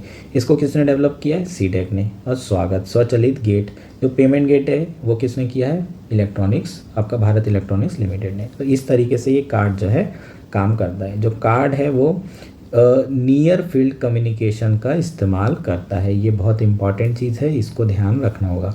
कई बार आप जैसे बड़े बड़े होटल या 5 स्टार होटल में जाते हैं तो गेट ऑटोमेटिकली खुलते हैं, देखा होगा आपने। जैसे ही कांच के गेट के पास जाओ खुल जाता है, दूर जाओ तो बंद हो जाता है, और पास जाओ दोबारा तो फिर खुल जाएगा। तो ये क्या है, नियर फील्ड कम्युनिकेशन है। ये short range wireless connectivity technology है। ये टर्म याद रखेंगे, शॉर्ट रेंज, ठीक है। अदरवाइज़ यहाँ पर अगर शॉर्ट की जगह लॉन्ग हो जाएगा तो चीज़ें गलत हो सकती है। ये NFC के ऊपर यार क्वेश्चन आ सकता है इस बार साइंस एंड टेक्नोलॉजी में, इसको अलग से पढ़ के जाना है ना आप लोग। अगर आपने नहीं पढ़ा होगा उस PT में तो अलग से देख के जाएंगे। तो ये NFC क्या है, short range wireless connectivity technology है। वायरलेस का मतलब वायर बिल्कुल भी नहीं है, आपको टच नहीं करना है, दूर से ही सारी चीज़ें हो जाना है। ये क्या यूज़ करती है, मैग्नेटिक फील्ड इंडक्शन का इस्तेमाल करती है कम्युनिकेशन करने के लिए बिटवीन द डिवाइसेस। अब आप इसमें जब भी आप पास में पहुंचेंगे तो ऑलरेडी कम्युनिकेशन हो जाएगा। आप मान लो अपने कार्ड लेके गए, मेट्रो का कार्ड आपको चिपकाने की ज़रूरत भी नहीं पड़ती, बस आप पास में उसको लेके जाते हो और अपने आप पैसा कट जाता है। फ्यू सेंटीमीटर के डिस्टेंस में जो आपका नियर फील्ड कम्युनिकेशन है ये काम करता है। तो यहाँ पर इसी के नियर फील्ड कम्युनिकेशन का ही इस्तेमाल किया जा रहा है टेक्नोलॉजी का। नेक्स्ट क्या है, मैरीटाइम अमृतकाल विजन 2047। ये नहीं आएगा यार आपको, ये मैं आपको बता दे रहा हूँ। तो आपको पढ़ना हो तो आप अपनी स्वेच्छा से पढ़ सकते हैं, पर ये सारी चीज़ें आपको नहीं पूछी जाती। इंडिया ने रिसेंटली मैरीटाइम अमृतकाल विजन 2047 क्या किया है, लॉन्च किया है during 3rd global maritime India summit 2023। ये इंपॉर्टेंट है, ये पूछ सकता है आपको। ये नहीं आएगा आपका, जो ग्लोबल मैरीटाइम इंडिया समिट है 2023 वो कहाँ पर हुआ था, ऐसे क्वेश्चन आ सकते हैं और इससे रिलेटेड क्वेश्चन पूछ सकता है। ये जो 3rd वाला था वो मुंबई में हुआ था। ये जो आपका समिट है वो ministry of port, shipping and waterways के द्वारा किया जाता है कंडक्ट। और पहला मैरीटाइम समिट 2016 में मुंबई में हुआ था, 2nd 2021 में हुआ और 3rd 2023 में हुआ है। ये आपको ध्यान रखना है। ये सबमिट के बारे में पूछेगा। ये अमृतकाल विजन के बारे में बिल्कुल भी नहीं पूछेगा, अलग अलग थीम दी हुई है, टाइम वेस्ट है, पता नहीं विजन क्यों देता है ये ऐसी चीज़ें। हर साल जो है पढ़ के जाते थे हम, कभी नहीं आए यार। नेक्स्ट क्या है, ग्रीन पोर्ट गाइडलाइंस 2023, ये भी नहीं पूछेगा यार, फालतू टाइम वेस्ट। ठीक है, तो यहाँ पर ग्रीन पोर्ट गाइडलाइंस की बात कर रहे हैं। ग्रीन पोर्ट क्या होता है ये ध्यान रखना है। जो आपके पोर्ट ऑपरेशन है, डेवलपिंग पोर्ट कैपेबिलिटी है, स्टोरेज, हैंडलिंग, ये सारी चीज़ों में हमें कौन सी एनर्जी का इस्तेमाल करना है, ग्रीन एनर्जी का, क्लीन एनर्जी का। तो उससे रिलेटेड जो गाइडलाइंस है वो यहाँ पर दी गई है ना। तो आपके जो हरित सागर हैं, ग्रीन पोर्ट हैं, वो कैसे होंगे, जहाँ पर पूरे तरीके से जो एनर्जी का इस्तेमाल किया जा रहा है सारे के सारे ऑपरेशन में पोर्ट के, वो ग्रीन एनर्जी होगी, तो उसे ग्रीन पोर्ट कहा जाएगा। ये ध्यान रखना है। बाकी गाइडलाइंस आपके लिए कोई काम की नहीं है, आपको नहीं पूछेंगे। नेक्स्ट बात करते हैं railway safety in India. Important है, बहुत इंपॉर्टेंट है। क्यों इंपॉर्टेंट है यार, क्योंकि अभी बालासोर डिस्ट्रिक्ट ऑफ उड़ीसा में बहुत बड़ा हादसा हुआ था, बहुत सारे लोग उसमें अपनी जान गंवा बैठे। इंडियन रेलवे की बात करेंगे, पूरी दुनिया में 4th लार्जेस्ट रेलवे नेटवर्क है, यूएस, चाइना, रशिया के बाद में। 67,000 किलोमीटर से भी अधिक लेंथ की यहाँ पर रेलवे लाइन बिछाई गई है। ठीक, अब इसमें आपको जो चीज़ों को ध्यान रखना है वो क्या है, कमीशन ऑफ रेलवे सेफ्टी को। ठीक, ये कमीशन ऑफ रेलवे सेफ्टी है क्या, ये आपको पूछा जा सकता है यार। ये बहुत न्यूज़ में था उस समय, न्यूज़पेपर में। बाकी चीज़ें नहीं है उतनी इम्पॉर्टेंट, ये चीज़ें इम्पॉर्टेंट है। ठीक, it was earlier called as Railway Inspectorate. It was redesignated as a Commission of Railway Safety in 1961. 1961 में कमीशन ऑफ रेलवे सेफ्टी के नाम से जाना जाने लगा। इसका जो हेडक्वार्टर है यूपी में। मिनिस्ट्री कौन सी, किसके अंदर आता है, मिनिस्ट्री ऑफ सिविल एविएशन, यही तो की है। और इसलिए तो मैं आपको बता रहा हूँ, ये जो आपका मिनिस्ट्री ऑफ रेलवे सेफ्टी है, कौन सी मिनिस्ट्री के अंदर आ रहा है, सिविल एविएशन। जो प्लेन वाली मिनिस्ट्री होती है, आपके फ्लाइट वाली जो मिनिस्ट्री है, उसके अंदर ये कमीशन ऑफ रेलवे सेफ्टी आता है। ऐसा क्यों किया गया है यार, इसका जो एडमिनिस्ट्रेटिव कंट्रोल है मिनिस्ट्री ऑफ सिविल एविएशन को इसलिए दिया गया है ताकि इसे रेलवे के इन्फ्लुएंस से इंसुलेट किया जा सके, रेलवे के इन्फ्लुएंस से इसे दूर करा जा सके। ऐसा क्यों करे हैं, क्योंकि जब भी कोई एक्सीडेंट होता है तो सबसे पहले कमीशन ऑफ रेलवे सेफ्टी वहाँ जाके इन्वेस्टिगेट करता है। और अगर ये रेलवे डिपार्टमेंट का होगा, रेलवे अपनी गलती तो छुपाएगा ही छुपाएगा, इसलिए इसकी मिनिस्ट्री कौन सी रखी गई है, सिविल एविएशन मिनिस्ट्री रखी गई है। ये सारी चीज़ों से डील करता है जो कि सेफ्टी ऑफ रेलवे से रिलेटेड है, उसके ट्रैवल और ऑपरेशन से रिलेटेड। इसके स्टैट्यूटरी फंक्शंस क्या क्या हैं, इंस्पेक्टोरियल, इन्वेस्टिगेटरी और advisory under railway act 1989। Important है ये आपको पूछा जा सकता है। जो इंपॉर्टेंट चीज़ें सिर्फ उसी को डिस्कस करेंगे। एक और चीज़ याद होगी आपको, जब ये एक्सीडेंट हुआ था बालासोर में तब बड़ा न्यूज़ में आया था यार, कवच सिस्टम नहीं लगाया गया, सरकार अभी तक कवच नहीं लगा रही है। जो कवच सिस्टम है अगर वो लग जाता तो ये एक्सीडेंट ना होता। ये सारी चीज़ें हेडलाइन सुनने को मिली होगी। तो यार ये कवच है क्या, ये आपको पूछ सकते हैं, ये इम्पॉर्टेंट है ना। बाकी चीज़ें जो इम्पॉर्टेंट नहीं है वो बिल्कुल क्रैप नहीं बताऊँगा। कवच is India's automatic protection system in development since 2012 से ये प्रोटेक्शन सिस्टम डेवलप किया जा रहा है ट्रेन के लिए। इसको दूसरा नाम क्या है इसका, ट्रेन कोलिजन अवॉइडेंस सिस्टम भी कहा जाता है, कवच और आर्मर भी इसे कहा जाता है। इसे इंडिजिनसली डेवलप किया गया है, मतलब अपने घर पे ही डेवलप हुआ है, by research design and standard organisation in collaboration with India industry. ठीक, it is an state of art electronic system with safety integrity level 4 standards. ये सारी चीज़ें याद रखने की है ना। इसमें समझाने वाली कोई बात नहीं, जहाँ समझाने वाली आएगी अभी वो बताऊँगा मैं, चिंता मत करो। होता क्या है, ये मान लीजिए आपकी 2 ट्रेनें हैं, इन दोनों में जो है कवच सिस्टम लगा दिया गया। अब इन केस अगर दोनों ट्रेन एक ही किस पे चल रही है, ट्रैक पे, तो ये और दूसरी ट्रेन एक दूसरे को मैसेज कर देंगे और ऑटोमेटिकली ब्रेक भी लग जाएंगे। अगर एक ट्रेन दूसरी ट्रेन दोनों ही एक ट्रैक पे है तो कोलिजन होने के पहले ऑटोमेटिकली जो ब्रेक सिस्टम है वो शुरू हो जाएंगे। अगर आपका जो ड्राइवर है उसने कम्युनिकेट करेंगे यहाँ डिवाइस एक दूसरे से, और अगर उसने जो कम्युनिकेशन हुआ है डिवाइस के बीच में उससे अगर उसने सुन लिया और एक्ट कर लिया और रोक दिया तो ठीक। अगर नहीं रोकता है और इनके बीच में डिस्टेंस कम होते जाता है तो एक डिस्टेंस पे आने के बाद दोनों ट्रेनें अपने आप रुक जाएगी और कोलिजन खत्म हो जाएगा। जाएगा। ठीक, तो यहाँ पर जो कवच सिस्टम है उसमें सैटेलाइट कम्युनिकेशन के थ्रू ये सारी चीज़ें की जाती है। अलग अलग नेटवर्क मॉनिटरिंग सिस्टम बनाया गया है, एक अलग से सेंट्रलाइज लाइव मॉनिटरिंग सिस्टम बनाया गया है जिसके थ्रू चीज़ें कंट्रोल की जाती है। और जितने भी ट्रैक हैं उसे कवच सिस्टम लगाने की कोशिश की जा रही है ताकि ये कोलिजन को कम किया जा सके। तो दो गाड़ियों के बीच में जो कोलिजन है उसे रोकने के लिए कवच सिस्टम लगाया जा रहा है। ऑटोमेटिकली जो ब्रेक सिस्टम है वो ऑटोमेटिकली क्या हो जाएंगे, लगना शुरू हो जाएंगे अगर दो ट्रेन एक दूसरे के सामने आ जाती है तो। ठीक है, अगर मान लीजिए रेड फ्लैग को नहीं देख पाया या फिर रेड लाइट को नहीं देख पाया ड्राइवर और उसने ब्रेक नहीं मारा तो ये सारी चीज़ें ऑटोमेटिकली होने लगेगी। और ये बहुत इंपॉर्टेंट है, इसको देख के चले जाना यार, है ना, कवच आ सकता है आपको। नेक्स्ट क्या है, Bharat new car assessment program.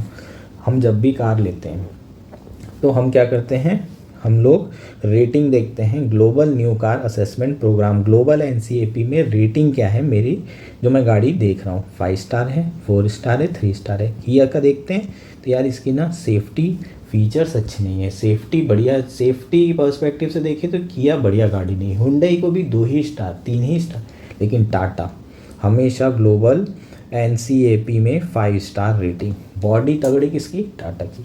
ये सारा असेसमेंट करते हैं, उसके बाद हम लेते हैं कि अगर गलती से एक्सीडेंट हो जाए तो ऐसा ना हो कि जो अंदर बैठा हुआ आदमी है उसको मतलब बचने का कोई स्कोप ही ना हो। अगर आप इतना ख़राब बॉडी इस्तेमाल करेंगे कि इतना ख़राब सेफ्टी रहेगी तो एक्सीडेंट केस में जो लोग होंगे वो बच नहीं पाएंगे। ऋषभ पंत को देख लो, वो कार इतनी बुरी हालत में थी लेकिन उसके बावजूद भी वो बच गया। क्यों? क्योंकि उसकी जो सेफ्टी फीचर है, जो रेटिंग है वो बहुत अल्टीमेट थी, है ना। और हालांकि महंगी भी थी गाड़ी, लेकिन ये सारी चीज़ें अच्छी होने के कारण एक क्रिकेटर की लाइफ बच गई। तो ये बहुत इंपॉर्टेंट चीज़ है। इंडिया में अभी तक के खुद का कार असेसमेंट प्रोग्राम नहीं था। इंडिया ने खुद जो है अभी रिसेंटली लॉन्च किया, मिनिस्ट्री ऑफ रोड ट्रांसपोर्ट और हाईवे ने रोल आउट किया है इंडिजिनस स्टार रेटिंग सिस्टम, जिसमें आपका जो है इंडिया के जो मैन्युफैक्चरर्स हैं और जो भी इंडिया में इंपोर्ट करके कार बेची जा रही है वो सारे के सारे वॉलंटरी बेसिस पे यहाँ पर अपना क्या कर सकते हैं, असेसमेंट करवा सकते हैं, सेफ्टी रेटिंग ले सकते हैं। इससे होगा क्या, वॉलंटरी क्यों कराएंगे यार, इसलिए कराएंगे क्योंकि इसके बेसिस पे गाड़ी बिकती है, प्रमोशन करते हैं कि देखो हमारी गाड़ी यहाँ पर इतनी रेटिंग मिली है। इंडिया के जो कार असेसमेंट प्रोग्राम है उसमें हमें इतना रेटिंग मिला है और आप हमारी गाड़ी खरीदो, इसलिए टाटा की गाड़ी ज़्यादा बिकती है, लोग टाटा पे ज़्यादा भरोसा करते हैं। It will enable India auto manufacturer to get their vehicle tested and evaluated on 5 star rating scale as per automotive industry standard 197। ठीक है, तो ये जो AIS 197 है ये ओवरऑल असेसमेंट मेथड है, उसमें सारी गाइडलाइंस दी है किस तरीके से असेसमेंट होगा। और इसमें हम लोग जो नया प्रोग्राम है उसके थ्रू जो गाड़ी है, व्हीकल्स हैं, उनकी टेस्टिंग और इवेल्युएशन कराएंगे, 5 में से स्टार उनको दिए जाएंगे। It is model on global new car assessment program. ये बेसिकली जो global new car assessment program है उसी के लाइन में बनाया गया है और ये जो है सरकार के द्वारा इम्प्लीमेंट करना शुरू कर दिया है। इसके फीचर्स की बात करेंगे तो 8+1 सीट की जो गाड़ी है, 1 का मतलब क्या है, ड्राइवर के अलावा 8 लोग बैठ सकते हैं। ये जो कार होगी 8+1 वाली, इसका ये क्या करेगा, सेफ्टी असेसमेंट कर सकता है, उन्हीं व्हीकल का असेसमेंट करेगा। और उसके अलावा जो वेट होना चाहिए वो 3,500 किलो से अधिक नहीं होना चाहिए, या तो मैन्युफैक्चर्ड व्हीकल हो या फिर बाहर से इंपोर्ट करके यहाँ इंडिया में भेजा जा रहा हो। ठीक, इसमें इलेक्ट्रिक व्हीकल्स और CNG व्हीकल्स भी टेस्ट किए जाएंगे।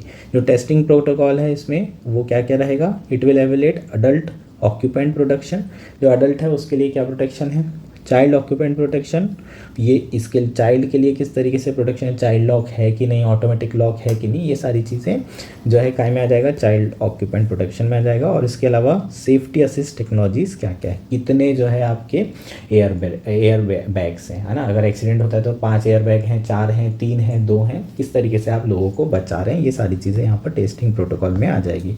Based on the assessment, 2 separate rating system will be awarded for AOP and COP. COP child occupant protection के लिए अलग रेटिंग मिलेगी और अडल्ट ऑक्यूपेंट प्रोटेक्शन के लिए अलग रेटिंग दी जाएगी। हो सकता है किसी में ये अच्छा हो, किसी में ये अच्छा हो, तो आपके पास चॉइस रहेगी कि आपको क्या करना है। ठीक, इसके अलावा इसमें 3 तरह के टेस्ट कंडक्ट किए जाएंगे, frontal impact test, side impact test और side pole impact test. Frontal impact test में क्या होता है, फ्रंट से जो है गाड़ी कोलाइड की जाती है, 2 गाड़ी को ठोकते हैं एकदम ताकत से और यहाँ पर ड्राइवर को बैठा के रखते हैं। ड्राइवर एक्चुअल नहीं होता है ना, पुतला बना के ऐसे बैठा देते हैं। और डमी होता है, डमी को यहाँ बैठा करके कार को ठोक दिया जाता है फ्रंट साइड से। साइड में इम्पैक्ट कैसे पड़ रहा है, साइड से अगर ठुकी गाड़ी तो, और आपका साइड पोल इम्पैक्ट। ये 3 तरह के टेस्ट कंडक्ट किए जाते हैं। जो आपके टेस्ट होंगे वो बेस वेरिएंट मॉडल में किए जाएंगे, है ना। जो बेस वेरिएंट है उसके हिसाब से आपको रेटिंग दी जाएगी, क्योंकि बेस में ज़्यादा आपके सेफ्टी फीचर नहीं मिलते। जब लोग पैसा ज़्यादा देते हैं तब आपके फीचर्स बढ़ा दिए जाते हैं। तो बेस मॉडल में आपकी जो चेकिंग होगी वो एकदम जो सबसे सस्ता मॉडल होगा उसी में होगी। और रैंडम सैम्पलिंग होगी, जो भी व्हीकल सामने वाली कंपनी दे रही है वो नहीं लेंगे। कोई भी व्हीकल जो है उठा के टेस्ट किया जाएगा, ठीक, ताकि सारे व्हीकल्स एक ही क्वालिटी के बनाए जाए। चीज़ें होपफुली क्लियर हैं, इसको आपको ध्यान रखना होगा। एक और इम्पॉर्टेंट है, यहाँ पर एक और लाइन दिख रही है, डकर डिक्लेरेशन। ये जो डकर डिक्लेरेशन है global plan for safety road से रिलेटेड है। इसका जो अडॉप्शन है 21 अफ्रीकन कंट्रीज़ ने किया है। ये आपको ध्यान रखना है, बस ये इतना ध्यान रखना है कि ये रोड सेफ्टी से रिलेटेड है ना। कई बार ऐसे क्वेश्चन पूछे गए हैं 2015 में, ठीक, डिक्लेरेशन आ जाता है और वो किससे रिलेटेड है, तो रोड सेफ्टी ऑप्शन में दिखेगा तो आंसर मार देना। इसके अलावा और बाकी कुछ भी इंपॉर्टेंट नहीं है, सब क्रैप। नेक्स्ट बात करते हैं functioning of major ports in India. जो मेजर पोर्ट से रिलेटेड एक रिपोर्ट आई है, रिपोर्ट से कोई मतलब नहीं है, मेजर पोर्ट से रिलेटेड चीज़ें अपन पढ़ लेंगे, ठीक। ये आपके 12 मेजर पोर्ट मुझे दिखाई दे रहे हैं, 6 ईस्टर्न साइड और 6 वेस्टर्न साइड। सबको पढ़ लेना। कोलकाता में, पारादीप में, विशाखापट्टनम, एन्नोर, चेन्नई हो गया आपका, तूतीकोरन ये भी चेन्नई में है, ठीक।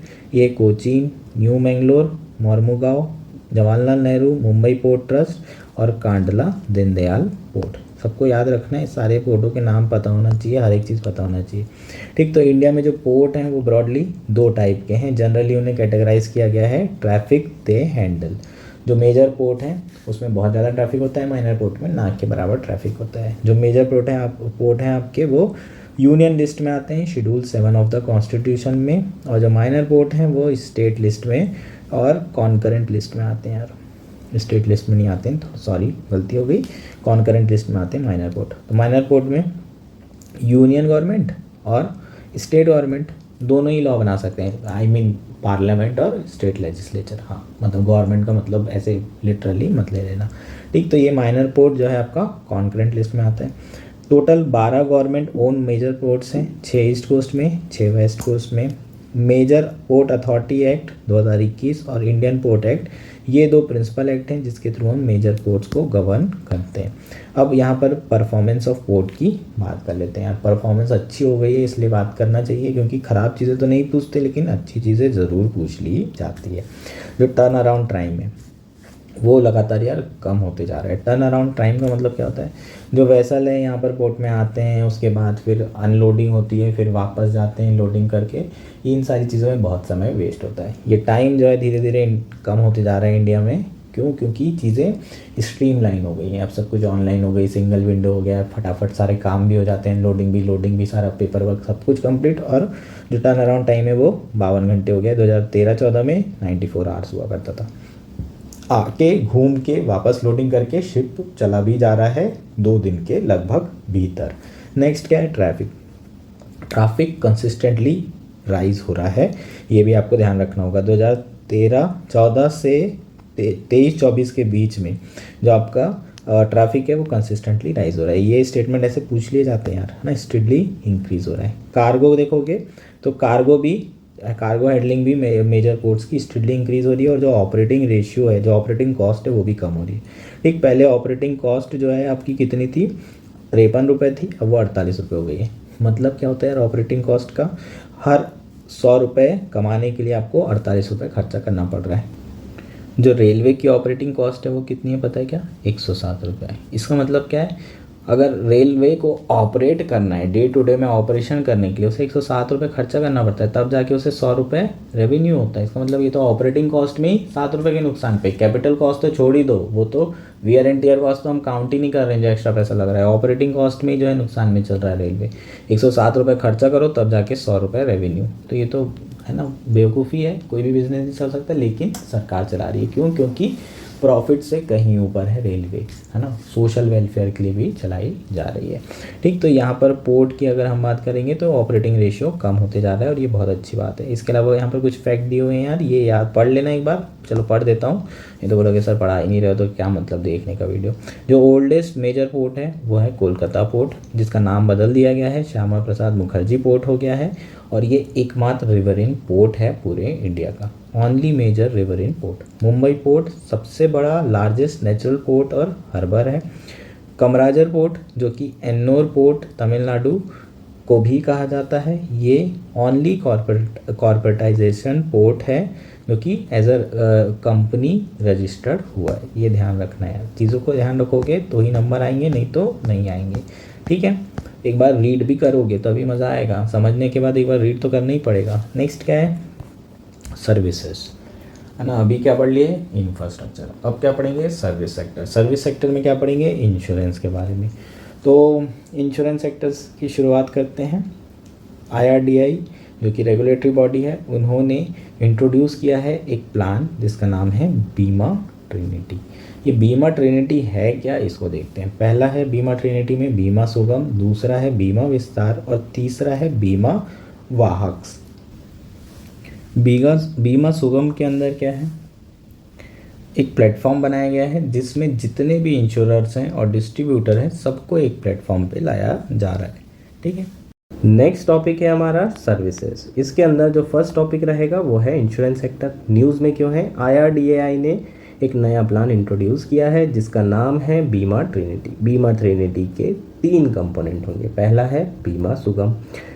policybazaar.com का नाम सुना है आपने, बिल्कुल। policybazaar.com का आपने जब ऐड देखा होगा तो उसमें क्या कहते हैं कि आप यहाँ पर आइए, जितने भी इंश्योरेंस प्रोडक्ट हैं उसको कंपेयर करिए और जो बेस्ट है उसे ख़रीद लीजिए। इसका मतलब इस प्लेटफॉर्म में क्या हो रहा होगा, बहुत सारी इंश्योरेंस कंपनी यहाँ पर अपने प्रोडक्ट बेच रही होगी। उसी तरीके से बीमा सुगम एक प्लेटफॉर्म भी बनाया गया है IRDAI के द्वारा।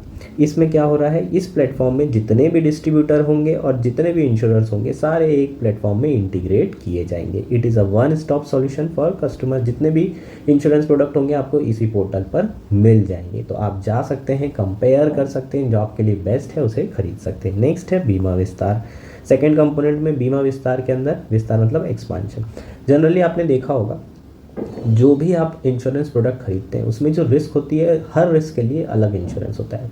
लाइफ इंश्योरेंस अलग, हेल्थ इंश्योरेंस अलग, इसके अलावा कैजुअलिटी या एक्सीडेंट का, प्रॉपर्टी का, इसके लिए अलग इंश्योरेंस होता है। तो अगर हम सारी रिस्क को बंडल कर दें और एक सिंगल कंपोजिट इंश्योरेंस प्रोडक्ट बनाएं तो इससे काफ़ी फ़ायदा होगा। हर पर्सन को अलग अलग इंश्योरेंस खरीदने की ज़रूरत नहीं है, सिर्फ एक जो है इंश्योरेंस प्रोडक्ट उसे खरीदने की ज़रूरत है। तो इस बीमा विस्तार के अंदर हमने जितनी भी रिस्क है उसको क्या किया है, बंडल कर दिया है, एक ही इंश्योरेंस प्रोडक्ट के अंदर कवर कर लिया है और इसी कंपोजिट इंश्योरेंस प्रोडक्ट को बेचा जा रहा है। थर्ड क्या है, बीमा वाहक्स। बीमा वाहक्स के अंदर क्या है, जो वुमेन सेंट्रिक वर्कफोर्स है हर ग्राम सभा में, वो हर हाउस होल्ड की जो हेड ऑफ द वुमेन है ना, जो हेड वुमेन्स हैं उनसे मिलेगी और उनको कन्विंस करने की कोशिश करेंगी, उनको बेनिफिट्स बताएंगी कंपोजिट इंश्योरेंस प्रोडक्ट के, ताकि ज़्यादा से ज़्यादा लोग इंश्योरेंस प्रोडक्ट खरीद सकें और सोशल सिक्योरिटी इंश्योर हो सके। अब करंट स्टेटस की बात कर लेते हैं। ये चीज़ें आपको ज़्यादा इंपॉर्टेंट है, इस डेटाबेस चीज़ें ज़्यादा पूछी जा रही है आजकल। ठीक, तो टोटल प्रीमियम की अगर हम बात करें तो in terms of premium volume India जो है 10th लार्जेस्ट मार्केट है ग्लोबली। इंश्योरेंस डेंसिटी की अगर हम बात करें तो इंश्योरेंस डेंसिटी 2001 में $11 थी, अब $91 हो चुकी है 2021 में। इंश्योरेंस डेंसिटी का अगर मतलब की बात करें तो वो क्या होता है, total insurance premium divided by whole population, जितनी भी जनता है। अगर प्रीमियम 100 रुपये है और 100 पॉपुलेशन है तो आपका जो इंश्योरेंस डेंसिटी होगा वो कितना होगा, ₹1 होगा। समझ में आया, तो ये इंश्योरेंस डेंसिटी होता है। इंश्योरेंस डेंसिटी धीरे धीरे बढ़ रहा है, इसका मतलब जो पॉपुलेशन है जो कि इंश्योरेंस खरीद रही है, जो प्रीमियम भर रही है, वो बढ़ते जा रहा है। नेक्स्ट क्या है, इंश्योरेंस पेनिट्रेशन। ये बहुत इंपॉर्टेंट टर्म है। इंश्योरेंस पेनिट्रेशन की बात करें तो ये स्टेडली इंक्रीज़ हुआ है 2000 से 2021 के बीच में। इसका मतलब 2000 में कितना था, 2.7% था, 2021 में 4.2% है। ये आपको पूछा जा सकता है ये डेटाबेस क्वेश्चन आ सकता है कि इंडिया में इंश्योरेंस पेनिट्रेशन जो है स्टेडली इंक्रीज हो रहा है, ऐसा एक ऑप्शन बना सकते हैं। इंश्योरेंस पेनिट्रेशन होता क्या है, इसका मतलब क्या है, जितना भी टोटल इंश्योरेंस प्रीमियम है डिवाइडेड बाय जीडीपी, मतलब जितनी जीडीपी है उसके अगर हम रिस्पेक्ट में मेजर करें तो टोटल कितना प्रीमियम भर रहे हैं इंश्योरेंस के लिए, और ये तेज़ी से बढ़ रहा है। अगर हम देखें 4.2%, तो बहुत सारी इमर्जिंग मार्केट हैं, ये जो इंश्योरेंस पेनिट्रेशन है वो काफ़ी ज़्यादा है compare to other emerging market, और ओवरऑल ग्लोबल एवरेज से भी बात करें तो स्लाइटली ज़्यादा रहेगा। ठीक, तो ये आपको ध्यान रखना है, ये जितने भी इंश्योरेंस पेनिट्रेशन से रिलेटेड डेटा हैं वो इम्पॉर्टेंट रहेंगे, बाकी ये उतना इम्पॉर्टेंट नहीं है। नेक्स्ट बात करते हैं IRDAI के बारे में है। ठीक, IRDAI के बारे में थोड़ा डिटेल में चर्चा करेंगे। न्यूज़ में क्यों है, रिसेंटली IRDAI ने जो श्योरिटी बॉन्ड है उनके नॉर्म्स को क्या किया है, ईज कर दिया है, ताकि श्योरिटी बॉन्ड इंश्योरेंस मार्केट तेज़ी से इंक्रीज हो सके, श्योरिटी बॉन्ड से रिलेटेड जो प्रोडक्ट हैं वो ज़्यादा से ज़्यादा मार्केट में आ सके। अब इंश्योरेंस श्योरिटी बॉन्ड की बात कर लेते हैं। It is a 3 party contract by which one party the surety guarantees the performance and obligation of the second party, the principal to the third party, the obligee। क्या कह रहा है, let's say एक कंपनी है माल्या की, ठीक है, माल्या की ये कंपनी SBI से लोन उठा रही है। अब SBI माल्या को पैसे देने में कतराएगा, क्योंकि पहले भी भाग चुका है, हो सकता है वो वापस आके थोड़ा बहुत पैसा चुका दे, समहाउ SBI का पैसा रिटर्न कर दिया, वापस आया, दोबारा से लोन लिया, बोला 6,000 करोड़ का लोन चाहिए। अब SBI नहीं देने वाली थी, डर रही थी। क्यों नहीं देने वाली थी यार, क्योंकि पहले भी धोखा कर चुका है। लेकिन एक C कंपनी थी, उसका इंश्योरेंस श्योरिटी बॉन्ड जो है किसने खरीद के रखा था, A कंपनी ने। तो A कंपनी ने C को कुछ प्रीमियम दे रही थी कि भाई तुम ऐसा करो, मेरा गारंटर बन जाओ, मेरा गारंटर बन जाओ, मैं तुम्हें कुछ प्रीमियम देते रहूँगा, और ये प्रीमियम C कंपनी को मिलते रहेगा। ऐसे कई सारे बॉन्ड्स ये बेचेंगे, इससे ये प्रीमियम कमाएंगे। हर कंपनी डिफ़ॉल्ट नहीं करेगी, कुछ ही कंपनी डिफ़ॉल्ट करेगी। जो कंपनी डिफ़ॉल्ट करेगी उसका जो बचा हुआ पैसा होगा SBI को कौन देगा, C देगी। जैसे इंश्योरेंस में होता है, आप सब लोग हेल्थ इंश्योरेंस रहते हैं, लेकिन क्लेम हर कोई नहीं कर पाता, हर किसी को हेल्थ के इश्यूज़ नहीं आते, या फिर बहुत सारे लोग रोड एक्सीडेंट वाला जो रहता है ना, एक्सीडेंट्स वाले, वो इंश्योरेंस लेते हैं। हर किसी का तो एक्सीडेंट नहीं होता, 100 लोग प्रीमियम भरते हैं और एक आदमी क्लेम करता है, तो जितना प्रीमियम होता है सबका थोड़ा थोड़ा मिला के क्लेम बहुत कम होता है। तो ओवरऑल इस तरीके से इंश्योरेंस कंपनी चलती है। उसी तरीके से सारी कंपनियां डिफ़ॉल्ट नहीं करेगी, लेकिन ऐसी बहुत सारी कंपनियां इनको क्या कर रही होगी, प्रीमियम दे रही होगी, और ये सबके गारंटर बनेंगे।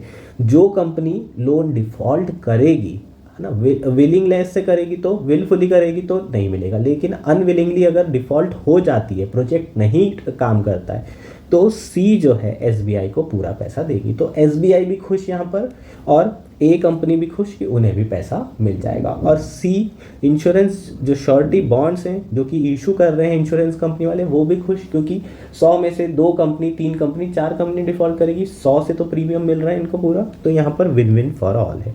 ये इंश्योरेंस श्योरिटी बॉन्ड होता है। होपफुली ये चीज़ें क्लियर है। जो इंफ्रास्ट्रक्चर प्रोजेक्ट हैं उनके लिए ये अरेंजमेंट बहुत ज़्यादा ज़रूरी होता है, क्योंकि जो इंफ्रास्ट्रक्चर प्रोजेक्ट हैं वो बहुत लंबे पीरियड के होते हैं, और उसमें गारंटी की बहुत ज़रूरत होती है, खासकर जब NPA बहुत ज़्यादा बढ़ गया हो। ठीक है, तो जो श्योरिटी बॉन्ड है वो किसने अलाउ किया था, IRDAI ने अलाउ किया था अप्रैल 2022 में, as a replacement of bank guarantees. ठीक है, बैंक गारंटीज़ की जगह ये श्योरिटी बॉन्ड इशू किया जा रहा है। चीज़ें क्लियर है क्या? अभी इसमें कुछ नॉर्म्स हैं जो कि रिलैक्स किए गए हैं ताकि ऐसे प्रोडक्ट्स और बढ़ाए जा सकें। IRDAI के बारे में पढ़ लेते हैं, ये आपसे पूछ सकते हैं, ये ज़्यादा इंपॉर्टेंट है। IRDAI जो है स्टैट्यूटरी ऑर्गेनाइजेशन है, इसका मतलब इसे लीगल बैकिंग होगी। लीगल बैकिंग का मतलब कोई एक्ट से बना होगा। IRDAI एक्ट 1999 में बनाया गया था, और ये इंस्टीट्यूशन इसी एक्ट से बना है। तेलंगाना हैदराबाद में इसका हेड क्वार्टर है। Ministry of finance, department of financial service, department भी पूछ सकता है, इसलिए इसको भी याद रखेंगे। एक क्वेश्चन आया था FSSAI का, डिपार्टमेंट पूछा था यार, ठीक, इसलिए इसको ध्यान रखना ज़रूरी है। तो IRDAI का डिपार्टमेंट क्या है, फाइनेंशियल सर्विस। इसका मैंडेट क्या होता है, ये लाइसेंस ग्रांट करता है टू इंश्योरेंस कंपनी और इंश्योरेंस इंटरमीडियरीज को। प्रोटेक्ट करेगा पॉलिसी होल्डर के इंटरेस्ट को। जैसे सेबी होता है उसी तरह का इसका भी काम होता है। शेयर मार्केट में सेबी का जो काम है उसी तरीके से इंश्योरेंस में आईआरडीआई रेगुलेटरी बॉडी होती है। ये बेसिकली जो इन्वेस्टमेंट कर रहे हैं जितनी भी इंश्योरेंस कंपनी उनके फंड को रेगुलेट करते हैं। और कौन कौन सी एंटिटीज़ को रेगुलेट करते हैं? एलआईसी को रेगुलेट करते हैं, जीआईसी को रेगुलेट करते हैं, री इंश्योरेंस कंपनी को रेगुलेट करता है आरडीआई, एजेंसी चैनल को, और जितने भी इंटरमीडिएरीज होते हैं एजेंट, ब्रोकर, इन सब के लिए गाइडलाइंस वगैरह निकालता है और इन्हें भी रेगुलेट करता है। ठीक, जितनी भी पब्लिक और प्राइवेट सेक्टर कंपनीज है सबको रेगुलेट करता है। इसे आपको ध्यान रखना है, it's a regulator, it's an umpire. ऐसा नहीं है कि सिर्फ सरकारी कंपनी को रेगुलेट करेगा, जितनी भी लाइफ इंश्योरेंस कंपनी है सबको। ठीक है, नेक्स्ट बात करेंगे मेडिकल एंड वेलनेस टूरिज्म। ठीक है, तो इंडिया में जो मेडिकल के लिए टूरिज़्म है वो बहुत बड़ा मार्केट है। बाहर से बहुत ज़्यादा लोग इंडिया में आते हैं और अपना जो हेल्थ चेकअप है, क्योंकि यहाँ पर जो मेडिकल फैसिलिटीज़ हैं वो अच्छी है और चीप है, इसलिए अपना इलाज इंडिया में आकर कराते हैं। तो रिसेंटली एक new category of Ayush visa जो है इंट्रोड्यूस किया गया है for foreign nationals for treatment under Ayush system of medicine.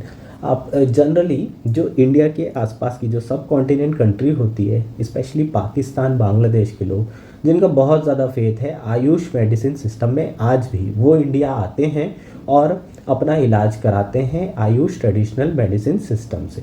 तो उन्हीं लोगों के लिए एक अलग से कैटेगरी का आयुष वीज़ा दिया जाना शुरू कर रहे हैं। एक नया कैटेगरी का वीज़ा इंट्रोड्यूस किया गया है। ठीक है, तो एक आयुष वीज़ा नाम का एक नया chapter medical visa of visa manual 2019 में ऐड किया गया है। आयुष का फुल फॉर्म आपको पता होगा, इसका फुल फॉर्म है आयुर्वेदा, योगा एंड नेचुरोपैथी, यूनानी, सिद्धा एंड होम्योपैथी। हालांकि इसमें और भी non conventional health care system आते हैं जैसे कि सौरिका और एट्सेट्रा। ठीक, तो ये आपको ध्यान रखना है। ठीक, अब बाकी जो मेडिकल एंड वेलनेस टूरिज्म है ये उतना इम्पॉर्टेंट नहीं, मैं आपको एक्सप्लेन कर चुका हूँ। एक इम्पॉर्टेंट न्यूज़ है वो है अभी रिसेंटली इंडिया ने WHO के साथ first traditional medicine global summit organize किया था। कहाँ ऑर्गेनाइज किया गया था? गांधीनगर, गुजरात में। ये पहला समिट था। मिनिस्ट्री ऑफ आयुष ने मिलकर WHO के साथ ये समिट ऑर्गेनाइज किया था जिसकी थीम थी towards health and wellbeing for all. इसमें जो मेन फोकस था वो क्या था? आयुष सिस्टम, आयुष जो ट्रेडिशनल मेडिसिन सिस्टम है उसके पोटेंशियल को हार्नेस करना, evidence based traditional complementary and integrative medicine के जो पोटेंशियल है, ट्रेडिशनल मेडिसिन का जो पोटेंशियल है उसको फुली हार्नेस करने के लिए, अवेयरनेस बढ़ाने के लिए सिस्टम की ये सबमिट किया गया था। इसका जो आउटकम डॉक्यूमेंट है उसका नाम है गुजरात डिक्लेरेशन। तो ये गुजरात डिक्लेरेशन आपको पूछा जा सकता है, इससे रिलेटेड आपको क्वेश्चन प्रीलिम्स में आ सकता है। 2015 में बहुत सारे क्वेश्चन डिक्लेरेशन के ऊपर आए थे, तो ये आपको ध्यान रखना होगा। नेक्स्ट क्या है? Open network for digital commerce. ठीक है यार, ONDC के बारे में ऑलमोस्ट आप सभी को पता होगा, नहीं पता है तो मैं बता देता हूँ, इतना डिफिकल्ट है नहीं। सबसे पहले न्यूज़ में क्यों है ये देख लेते हैं। Network operation and compliance system platform recently launch किया गया है फॉर ONDC। किसने लॉन्च किया है? NPCI, national payment corporation of India, Bharat bill pay limited के द्वारा NOCS प्लेटफॉर्म को क्या किया है? लॉन्च किया है। इसका पर्पस क्या है? For reconciliation and settlement service for transaction undertaken on ONDC network. ONDC network के अंदर जो भी आपके ट्रांजेक्शन्स हो रहे हैं उसके सेटलमेंट करने की जो सर्विसेज है वो कौन करेगा? Network operation and compliance system करेगा। और कोई भी डिस्प्यूट होता है तो वो उसका निपटारा भी NOCS ही करेगा। NOCS बेसिकली RBI के गाइडेंस में डेवलप किया गया है ताकि स्मूथ, सिक्योर और टाइमली ट्रांसफर ऑफ फंड्स हो सके to all the network participants. ठीक, तो ONDC की यहाँ पर हम बात करेंगे। ONDC यार है क्या? It is not an app. ऐसा कोई ऐप नहीं है ये कि जिसमें आपको सारे प्लेटफॉर्म मिलेंगे। ये बेसिकली एक नेटवर्क है, ओपन नेटवर्क। आपको इंटरनेट के बारे में पता है ना? HTTP प्रोटोकॉल समझते हैं आप? ये HTTP प्रोटोकॉल के थ्रू आप बहुत सारे इंटरनेट वेबसाइट्स जा सकते हैं, सर्च कर सकते हैं। ये उसी तरीके से ONDC भी एक नेटवर्क है जिसमें आप जितने भी चाहें, जितने भी लोग ई कॉमर्स में हैं सारे के सारे लोगों को आप एक प्लेटफॉर्म में, एक नेटवर्क पे ढूंढ सकते हैं, मिल जाएंगे आपको सारे प्रोडक्ट जो इन प्लेटफॉर्म पे बिक रहे हैं वो सारे आपको मिल जाएंगे। आपको ना अमेज़न डाउनलोड करना पड़ेगा, ना आपको फ्लिपकार्ट डाउनलोड करना पड़ेगा, ना ही आपको जोमेटो और ना ही आपको स्विगी। तो ये जो मोनोपोली थी एक अमेज़ॉन की या फिर आपके जितने भी फूड ई कॉमर्स प्लेटफॉर्म हैं उनकी, वो मोनोपोली ख़त्म करने की कोशिश की जा रही है। तो ये क्या है, ओपन नेटवर्क है, ये रेगुलेटरी बॉडी नहीं है, ये एक कोई एप्लीकेशन या प्लेटफॉर्म नहीं है, ना ही ये सेंट्रल इंटरमीडियरी है। ऐसा भी नहीं है कि सरकार जो है यहाँ पर सब कुछ सेंट्रली वो कर रही है ना, कंट्रोल कर रही है, बिल्कुल ऐसा नहीं है। कोई प्लेटफॉर्म नहीं है, एक ओपन नेटवर्क है, डिसेंट्रलाइज प्लेटफॉर्म है जिसपे जो चाहे अपना प्रोडक्ट बेच सकता है। ये बेसिकली इसलिए ही बनाया गया है ताकि जो मोनोपोली है इन प्लेटफॉर्म की वो ख़त्म की जा सके। ना आपको कोई ऐप डाउनलोड करना पड़ेगा, कुछ नहीं। तो यहाँ पर आप जाएं, बेचें। जो फीस लगा करती थी है ना, जो छोटे, स्पेशली जो छोटे आपके बेचने वाले सेलर्स हुआ करते थे, जैसे कि एमएसएमई सेलर्स हुआ करते थे, लघु उद्योग वाले, उनको बड़ा नुकसान होता था। क्यों? क्योंकि कई बार ये होता था कि उनसे जो फीस ली जाती थी उसके कारण उनके प्रोडक्ट्स की कॉस्ट बहुत ज़्यादा बढ़ जाती थी। पहला इशू। दूसरा इशू क्या था कि कई बार ये जो प्लेटफॉर्म होते हैं ये कुछ ही लोगों को प्रमोट करते हैं, ऊपर जो है अपने अपने जो उनको ज़्यादा पैसे या फिर ज़्यादा बेनिफिट देता है उन प्रोडक्ट्स को सामने रख देंगे। जो प्रोडक्ट बेचना नहीं है या फिर इनको बेनिफिट ज़्यादा नहीं मिल रहा है, उन प्रोडक्ट्स को पीछे रख देंगे। तो ये वाले इशू आपको ओएनडीसी में नहीं आएंगे। तो ये बेसिकली ओएनडीसी बहुत बड़ा रिवॉल्यूशन ला सकता है ई कॉमर्स सेक्टर में। ये बहुत बड़ा डिजिटल रिवॉल्यूशन है। जस्ट लाइक यूपीआई की तरह ही ओएनडीसी है, सिमिलर। जैसे आपने यूपीआई बनाया था उसी तरीके से ओएनडीसी बनाया। इसके थ्रू और भी जो है इनोवेशन हो सकता है, प्रोडक्ट इनोवेशन हो सकता है। चीज़ें क्लियर है? जो ओएनडीसी है उसे किसने लॉन्च किया है? Department of promotion of industry and internal trade, ministry of commerce and industry के द्वारा ये चीज़ प्रमोट की गई है। ये डिपार्टमेंट का नाम भी याद रखेंगे और मिनिस्ट्री का नाम भी याद रखेंगे। अब जो बायर और सेलर है उनको एक ही प्लेटफॉर्म पे आने की ज़रूरत नहीं है बेचने के लिए, खरीदने के लिए। ना आपको अमेज़न में जाने की ज़रूरत है, ना ही आपको फ्लिपकार्ट में जाने की ज़रूरत है, ना ही स्विगी में जाने की ज़रूरत है। अब आपको सिर्फ ये नेटवर्क में जाना है, जो भी आपके दुकानदार होंगे यहाँ पर आपको मिल जाएंगे। नेक्स्ट क्या है? इलेक्ट्रिसिटी। तो नेशनल इलेक्ट्रिसिटी प्लान के बारे में बात करेंगे। जो इलेक्ट्रिसिटी प्लान है, पॉलिसीज़ हैं, ये कभी नहीं आती यार। 99.99 केसेस में आपको देखने मिलेगा कि कभी नहीं आती, और ये सब सारी चीज़ें पढ़ने का कोई मतलब नहीं। हाँ, इससे रिलेटेड जो स्टैटिक एस्पेक्ट है वो मैं आपको ज़रूर बताऊंगा, जो आपको पूछा जा सकता है। जैसे कि सेंट्रल इलेक्ट्रिसिटी अथॉरिटी, इसके बारे में क्वेश्चन आ सकता है। ये क्या है, कब बनी, कैसे बनी, ओरिजिन क्या था, क्या पर्पस है, ये सारे एस्पेक्ट कवर करेंगे। ठीक, रिसेंटली इन्होंने नोटिफाई किया है नेशनल इलेक्ट्रिसिटी प्लान फॉर 2022 से 32 के बीच में। ये आपको पता होना चाहिए कि नेशनल इलेक्ट्रिसिटी प्लान आया है, इतना आइडिया होना चाहिए। मेंस के पर्सपेक्टिव से इंपॉर्टेंट है ना। इलेक्ट्रिसिटी से रिलेटेड अगर मेंस में कोई क्वेश्चन आते हैं तो गवर्नमेंट क्या कर रही है, गवर्नमेंट के इनिशिएटिव्स, उसमें पता होना चाहिए, इसलिए इतना जान लो बस। ठीक, अब बात करते हैं आपके जो इस समय इलेक्ट्रिसिटी जो इंस्टॉल्ड है वो किस किस सोर्स से इंस्टॉल है, ये चीज़ आपको पूछी जा सकती है। ये बहुत इंपॉर्टेंट है यार प्रीलिम्स के लिए, इसको रट के रखना है, बहुत ज़रूरी।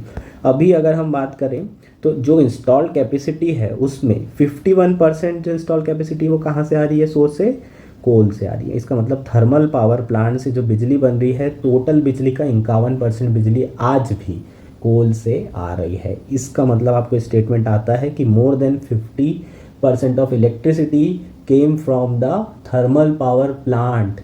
तो आंसर क्या होगा आपका? एकदम करेक्ट होगा। स्टेटमेंट क्या होगा? एकदम करेक्ट होगा। नेक्स्ट बात करते हैं। नेक्स्ट अगर देखें तो आपका जो रिन्यूएबल एनर्जी सोर्सेज हैं उससे कितने परसेंट इलेक्ट्रिसिटी बन रही है? लगभग 40%, 39% यहाँ दिया है। ऑलमोस्ट 40% आप मान सकते हैं। ठीक, तो 2/5 of the energy came from renewable energy sources, half of the energy came from thermal power plant. ये ध्यान रखेंगे। 250 सारा डेटा, ये सारी चीज़ें आपको क्रोनोलॉजी के हिसाब से पूछ लेगा, है ना, पूछ लेगा ऐसे करके, तो आपको ध्यान रखना पड़ेगा। नेक्स्ट है गैस का। गैस से 6% बिजली बन रही है, डीजल से 0% के आसपास, न्यूक्लियर से 2 और लिग्नाइट और जो कोल लिग्नाइट होते हैं ना, उसमें लिग्नाइट से 2%। तो ये तो छोड़ ही दो, ये काम का नहीं है। न्यूक्लियर 2% याद रखना है, गैस का 6%। तो कोल आएगा सबसे ज़्यादा, फिर रिन्यूएबल एनर्जी सोर्सेज आएंगे, उसके बाद आपका क्या आएगा, उसके बाद आपका आएगा गैस, और उसके बाद न्यूक्लियर। ये ध्यान रखोगे यार, ये पूरा इसी तरीके से क्वेश्चन बन जाएगा। नेक्स्ट अगर बात करें तो रिन्यूएबल एनर्जी में जो 39% है उसमें ब्रेक डाउन करते हैं। सबसे ज़्यादा कैसे आ रहा है, सबसे ज़्यादा उसमें सोलर से है 34%। नेक्स्ट है large hydro power plant. Large hydro power plant से कितनी इलेक्ट्रिसिटी बन रही है, 30% इलेक्ट्रिसिटी बन रही है। उसके बाद आपका क्या है, विंड 26%। अगर लार्ज और स्मॉल हाइड्रो दोनों पावर प्लांट को ऐड भी कर दूं तो 33% हो रहा है। इसका मतलब हाईएस्ट कौन सा है, सोलर 34%। इसका मतलब 1/3 of the electricity from the renewable energy sources came from solar power plant. ऐसा आएगा क्वेश्चन तो बन जाएगा बिल्कुल। 1/3 कहाँ से आ रही है, आपकी हाइड्रो पावर प्लांट से, और 26% के आसपास विंड से, और फिर लास्ट में आपका बायोमास रहेगा। तो ये क्रोनोलॉजिकल ऑर्डर याद रखोगे क्या, ये आपको पूछा जा सकता है, बहुत इंपॉर्टेंट ये क्रोनोलॉजिकल ऑर्डर है। नेक्स्ट क्या है आपका, central electricity authority. Central electricity authority के बारे में मैंने आपको बोला था, आ सकता है। स्टैट्यूटरी ऑर्गेनाइजेशन है, इसका मतलब लॉ के द्वारा बैकिंग हो रही होगी। जो लॉ के द्वारा ये बनाया गया है वो कौन सा लॉ है, इलेक्ट्रिसिटी एक्ट 2003। कौन से मिनिस्ट्री के अंदर आता है यार, मिनिस्ट्री ऑफ पावर, है ना। ये तो बताने की भी ज़रूरत नहीं है, आप लोग खुद भी इतना समझ जाते। अगर इसके जेनेसिस की बात करें तो सबसे पहले जो सेंट्रल इलेक्ट्रिसिटी अथॉरिटी है वो इलेक्ट्रिसिटी सप्लाई एक्ट 1948 के द्वारा बनाया गया था। बाद में ये एक्ट रिपील कर दिया गया। 1951 में पार्ट टाइम बॉडी थी, 1975 में फुल टाइम बॉडी कर दी, और उसके बाद 2003 में जो इलेक्ट्रिसिटी एक्ट है उसके अंदर इसको परमानेंट बॉडी की तरह बनाया गया है। इसका जो मेन ऑब्जेक्टिव वो क्या है, to regulate and oversee the development of electricity sector in country. जो इलेक्ट्रिसिटी सेक्टर है उसके डेवलपमेंट को देखना और रेगुलेट करने का काम किसका है, सेंट्रल इलेक्ट्रिसिटी अथॉरिटी। इसका टैरिफ से कोई लेना देना नहीं है, बिजली टैरिफ ये सारी चीज़ें सेंट्रल इलेक्ट्रिसिटी अथॉरिटी बिल्कुल भी मैनेज नहीं करती है, इसका आप ध्यान रखेंगे। जो देश है अपने उसमें कंज्यूमर को 24/7 इलेक्ट्रिसिटी मिल रही है कि नहीं मिल रही है, और अच्छी क्वालिटी की इलेक्ट्रिसिटी मिल रही है कि नहीं मिल रही, ये सारी चीज़ें इंश्योर करना इसका ऑब्जेक्टिव होता है। नेक्स्ट फंक्शन एंड रिस्पॉन्सिबिलिटी की बात कर लेते हैं यार, कंपोजिशन की बात कर लेते हैं। 14 मेंबर से ज़्यादा नहीं होने चाहिए, इंक्लूडिंग इट्स चेयरमैन। याद रख लेना, याद रहे तो ठीक, नहीं तो कोई बात नहीं। बाकी फंक्शन में बात करें तो जो नेशनल इलेक्ट्रिसिटी पॉलिसी है वो केंद्र सरकार बनाएगी, उसमें जो एडवाइस करता है वो कौन करता है, सेंट्रल इलेक्ट्रिसिटी अथॉरिटी करता है, CEA करता है। इसके अलावा जो टेक्निकल स्टैंडर्ड्स हैं और electrical power plants and lines, ये सारी चीज़ें कौन स्पेसिफाई करेगा, CEA स्पेसिफाई करेगा। जो मीटर्स लगाए जा रहे हैं उनकी कंडीशन कैसी होनी चाहिए, कैसी नहीं होना चाहिए, डू एंड डोंट्स के बारे में भी कौन बताता है, ये CEA बताता है। इसके अलावा जो स्कीम प्रोजेक्ट चल रहे हैं उसका टाइमली कंप्लीशन हो, और ये सारी चीज़ों को प्रमोट और असिस्ट करने का काम CEA करता है। नेक्स्ट बात करते हैं inter state transmission system charges. ठीक, मान लीजिए एक स्टेट तमिलनाडु में इलेक्ट्रिसिटी प्रोड्यूस हो रही है और उसको आंध्र प्रदेश में भेजा जा रहा है। तो जब ट्रांसमिशन होता है, ऑब्वियसली ट्रांसमिशन एक स्टेट से दूसरे स्टेट में होगा, तो कुछ टैरिफ लगाया जाता है स्टेट्स के द्वारा, और जो टैरिफ लगाया जाता है उसको क्या बोलते हैं, inter state transmission system charges. ये जो है टैरिफ इम्पॉर्टेंट है यार, क्यों, क्योंकि ये न्यूज़ में है। रिसेंटली मिनिस्ट्री ऑफ पावर ने inter state transmission system charges को क्या कर दिया है, वेव कर दिया है। किसके लिए, ऑफशोर विंड इलेक्ट्रिसिटी के लिए, ग्रीन एनर्जी, ग्रीन हाइड्रोजन और अमोनिया प्रोजेक्ट्स के लिए फॉर द नेक्स्ट 25 ईयर्स। ठीक है, तो पर्पस क्या है, पर्पस ये है कि अगर हम ऑफशोर विंड से विंड पावर प्लांट से इलेक्ट्रिसिटी बना करके एक स्टेट से दूसरे स्टेट में भेज रहे हैं तो आपको चार्जेस नहीं लगेंगे। तो आप ज़्यादा से ज़्यादा क्या प्रमोट करना चाहते हैं, ऑफशोर विंड से बनाने वाली इलेक्ट्रिसिटी प्रमोट करना चाहते हैं, ताकि आपको ज़्यादा से ज़्यादा बेनिफिट हो सके। ग्रीन हाइड्रोजन सिमिलरली, और अमोनिया, जो ग्रीन अमोनिया है उसको भी यहाँ पर प्रमोट किया जा रहा है। अब ग्रीन अमोनिया के थ्रू भी हम इलेक्ट्रिसिटी प्रोड्यूस करेंगे तो कोई आपको इंटर स्टेट ट्रांसमिशन चार्जेस नहीं लगेंगे। चीज़ें क्लियर है क्या? तो ये बेसिकली आपका डिसीजन है। बाकी सब यार जानते हो, है ना। ग्रीन हाइड्रोजन के बारे में जानकारी है, ग्रीन अमोनिया के बारे में जानकारी है, और ऑफशोर जो विंड एनर्जी पावर प्लांट है उसके बारे में जानते हैं। ऑफशोर का मतलब क्या है, सी एरिया में, है ना, जो ओशंस हैं वहाँ पर ये power wind energy power plant लगाए जा रहे हैं, और उससे जो इलेक्ट्रिसिटी बन रही है उसको यहाँ ट्रांसमिशन कर रहे हैं। ठीक है, तो जो offshore wind energy power project है, अगर वो 2032 के पहले कमीशन हो जाता है, ठीक, तो फिर उसमें कोई भी चार्जेस नहीं लगेंगे, है ना। जो इंटर स्टेट ट्रांसमिशन चार्जेस हैं वो नहीं लगेंगे। ग्रीन हाइड्रोजन और ग्रीन अमोनिया के लिए क्या है, 31 दिसंबर 2030 के पहले आपका प्रोजेक्ट शुरू हो जाना चाहिए। ये डेट आपको ध्यान रखना होगा, ठीक। अगर उसके पहले ये प्रोजेक्ट बन जाता है, शुरू हो जाता है, तो कोई भी चार्जेस नहीं लगेंगे, उसके बाद थोड़े बहुत चार्जेस लगना शुरू हो जाएंगे, ठीक है। नेक्स्ट क्या है, मार्केट कपलिंग। मार्केट कपलिंग ऐसे बहुत इंपॉर्टेंट टर्म नहीं है, लेकिन फिर भी अगर आपको ऐसा कहीं पूछ ही ले, recently market coupling is in news, तो आपको पता होना चाहिए कि क्या है ये टर्म, ठीक। तो मिनिस्ट्री ऑफ पावर ने डायरेक्ट किया है सेंट्रल इलेक्ट्रिसिटी रेगुलेटरी कमीशन को कि वो market coupling of power exchange की जो प्रोसेस है उसको इनिशिएट करे, ताकि एक यूनिफॉर्म प्राइस जो है जो बिजली का यूनिफॉर्म प्राइस है उसको निकाला जा सके। तो ये मार्केट कपलिंग है क्या, इसे समझते हैं। इंडिया में कुल मिला के 3 पावर एक्सचेंजेस हैं। कौन कौन से, Indian energy exchange limited, power exchange India limited and Hindustan power exchange limited.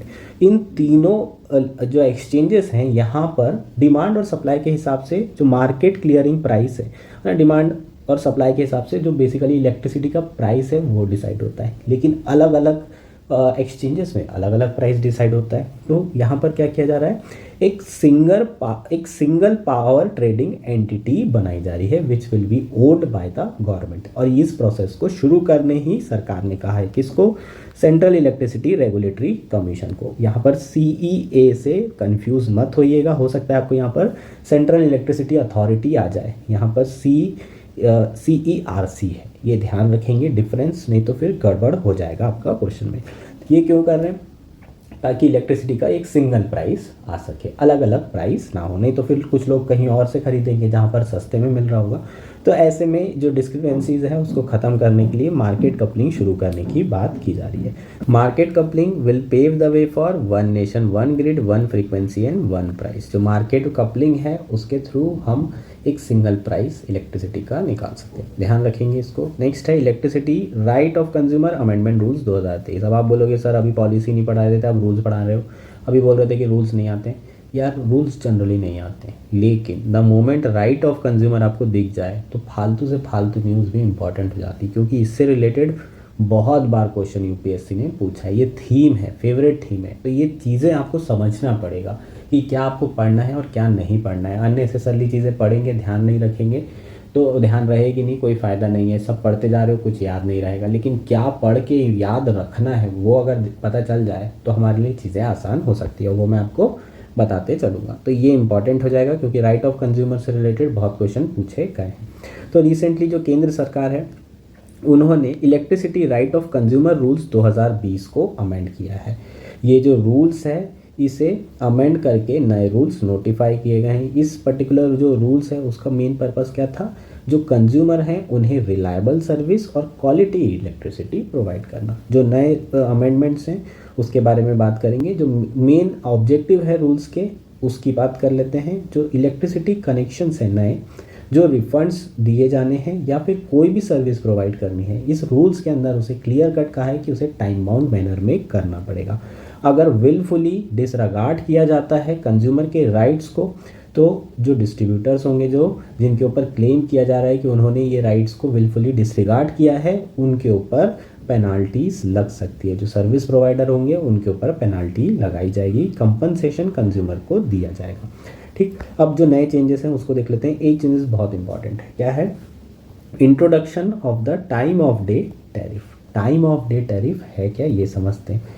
हर वक्त पे सेम इलेक्ट्रिसिटी चार्ज नहीं की जाएगी अब आपसे।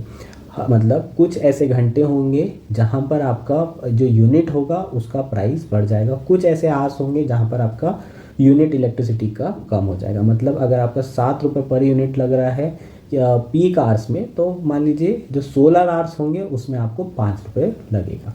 तो यहाँ पर क्या किया है, जो पावर टैरिफ है वो सोलर आवर में 20% कम लगेगी और 10 से 20% ज़्यादा लगेगी पीक आवर्स में। सोलर आवर का मतलब क्या है, जब सनलाइट अपने एकदम पीक पर होती है। ठीक, 8 घंटे का समय लगभग आप मान के चलिए, है ना, लगभग 7 बजे से 3 बजे के बीच का। तो ये ऐसा समय होगा, या 8 से 4 का 8 घंटे का समय अलग अलग हो सकता है, जिसमें सनलाइट बहुत ज़्यादा आ रही होगी, और इस समय जो सोलर एनर्जी है वो भी बहुत ज़्यादा मिल रही होगी। तो इस समय में जो भी आप इलेक्ट्रिसिटी यूज़ करेंगे आपको सस्ती इलेक्ट्रिसिटी मिलेगी, ठीक है, उसकी जो यूनिट की कॉस्ट होगी कम होगी। तो आप ज़्यादा से ज़्यादा बिजली इसी वक्त क्या करिए, यूज़ करिए। और इस समय जो इलेक्ट्रिसिटी बन रही होगी वो एक्चुअल में कौन सी बन रही होगी, आपकी सोलर एनर्जी वाली इलेक्ट्रिसिटी बन रही होगी। तो आप ज़्यादा से ज़्यादा कौन सी इलेक्ट्रिसिटी यूज़ कर रहे होंगे, रिन्यूएबल एनर्जी सोर्स से बनने वाली इलेक्ट्रिसिटी यूज़ कर रहे होंगे। और जो पीक आ रहा है रात के टाइम पे एसी चला के सो रहे हैं, उसमें आप लोग क्या करेंगे, जो कोल वाली होगी उसमें आप कम इलेक्ट्रिसिटी यूज़ करें, क्योंकि उस समय ज़्यादा बिल आ रहा है। तो आप जो फॉसिल फ्यूल से बनने वाली इलेक्ट्रिसिटी है उसे कम इस्तेमाल करेंगे। चीज़ें क्लियर है क्या? तो इससे जो है आप अपना इलेक्ट्रिसिटी बिल रिड्यूस कर सकते हैं। जो मेन आपके लॉन्ड्री है, ये बहुत सारे काम हैं, आप सोलर आर में करिए जब आपको बिजली कि इलेक्ट्रिसिटी यूनिट जो है कम है, दर कम है, ठीक है। तो ये बेसिकली इंट्रोड्यूस किया गया है। इसके अलावा जो स्मार्ट मीटरिंग प्रोविज़न है उसमें भी कुछ अमेंडमेंट किए हैं। अगर मान लीजिए आप स्मार्ट मीटर लगाते हैं और उसके पहले आपका मीटर कुछ गड़बड़ पाया जाता है तो उसमें ऐसा नहीं, पेनल प्रोविजंस नहीं होंगे, अब आपको कोई दिक्कत नहीं है ना, आप स्मार्ट मीटरिंग में कन्वर्ट कर सकते हैं और आपके ऊपर कोई भी चार्जेस नहीं लगाएंगे, ठीक है। नेक्स्ट क्या है, नेशनल गैस ग्रिड। ये भी इम्पॉर्टेंट है यार, नेशनल गैस ग्रिड। नेक्स्ट है आपका नेशनल गैस ग्रिड।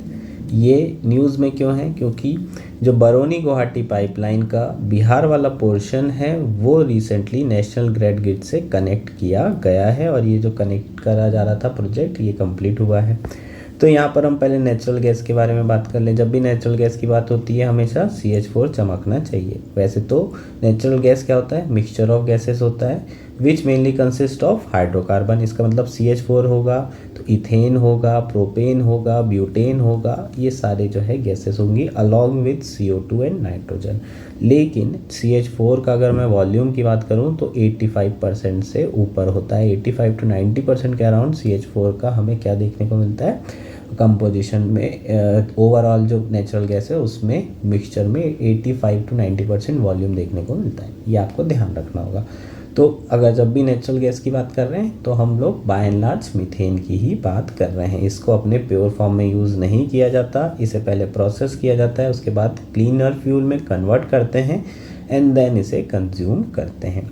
इंडिया जो है अपना प्राइमरी एनर्जी मिक्स का जो टारगेट है नेचुरल गैस का उसे 15% करना चाहता है बाय 2030। अभी करंट कितना है 6.5। अभी अपन ने ऊपर पढ़ा था है ना, जो इलेक्ट्रिसिटी है एनर्जी जो टोटल सोर्सेज से प्रोड्यूस हो रही है उसमें नेचुरल गैस का परसेंटेज कितना है 6.5%। इसको बढ़ा करके हम कितना करना चाहते हैं बाय 2030, 15% के अराउंड करना चाहते हैं। क्यों? क्योंकि CH4 को अगर हम जलाते हैं, कंबशन करते हैं तो हमें क्या मिलता है, CO2 मिलता है यार। तो जनरली जो ग्रीन हाउस गैस आ रही है वो केवल CO2 आ रही है, पॉल्यूशन नहीं हो रहा है। तो ओवरऑल जो आपका फ्यूल होगा नेचुरल गैस वो क्लीनर फ्यूल कहलाता है, पॉल्यूटेंट्स बहुत कम रिलीज होते हैं। अब बात करते हैं नेशनल गैस ग्रिड की।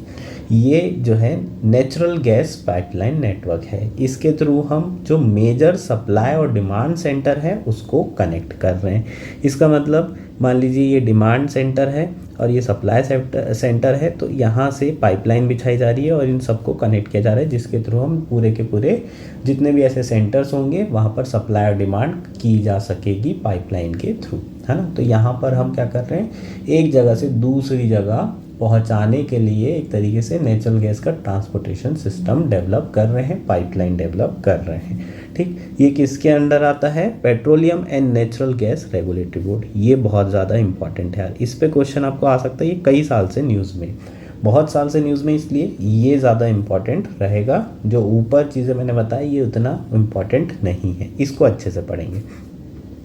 ये जो बोर्ड है ये petroleum and natural gas regulatory board act 2006 के अंदर बनाया गया है, ठीक। तो अलग से एक्ट बनाया गया है इस पर्टिकुलर बोर्ड को बनाने के लिए।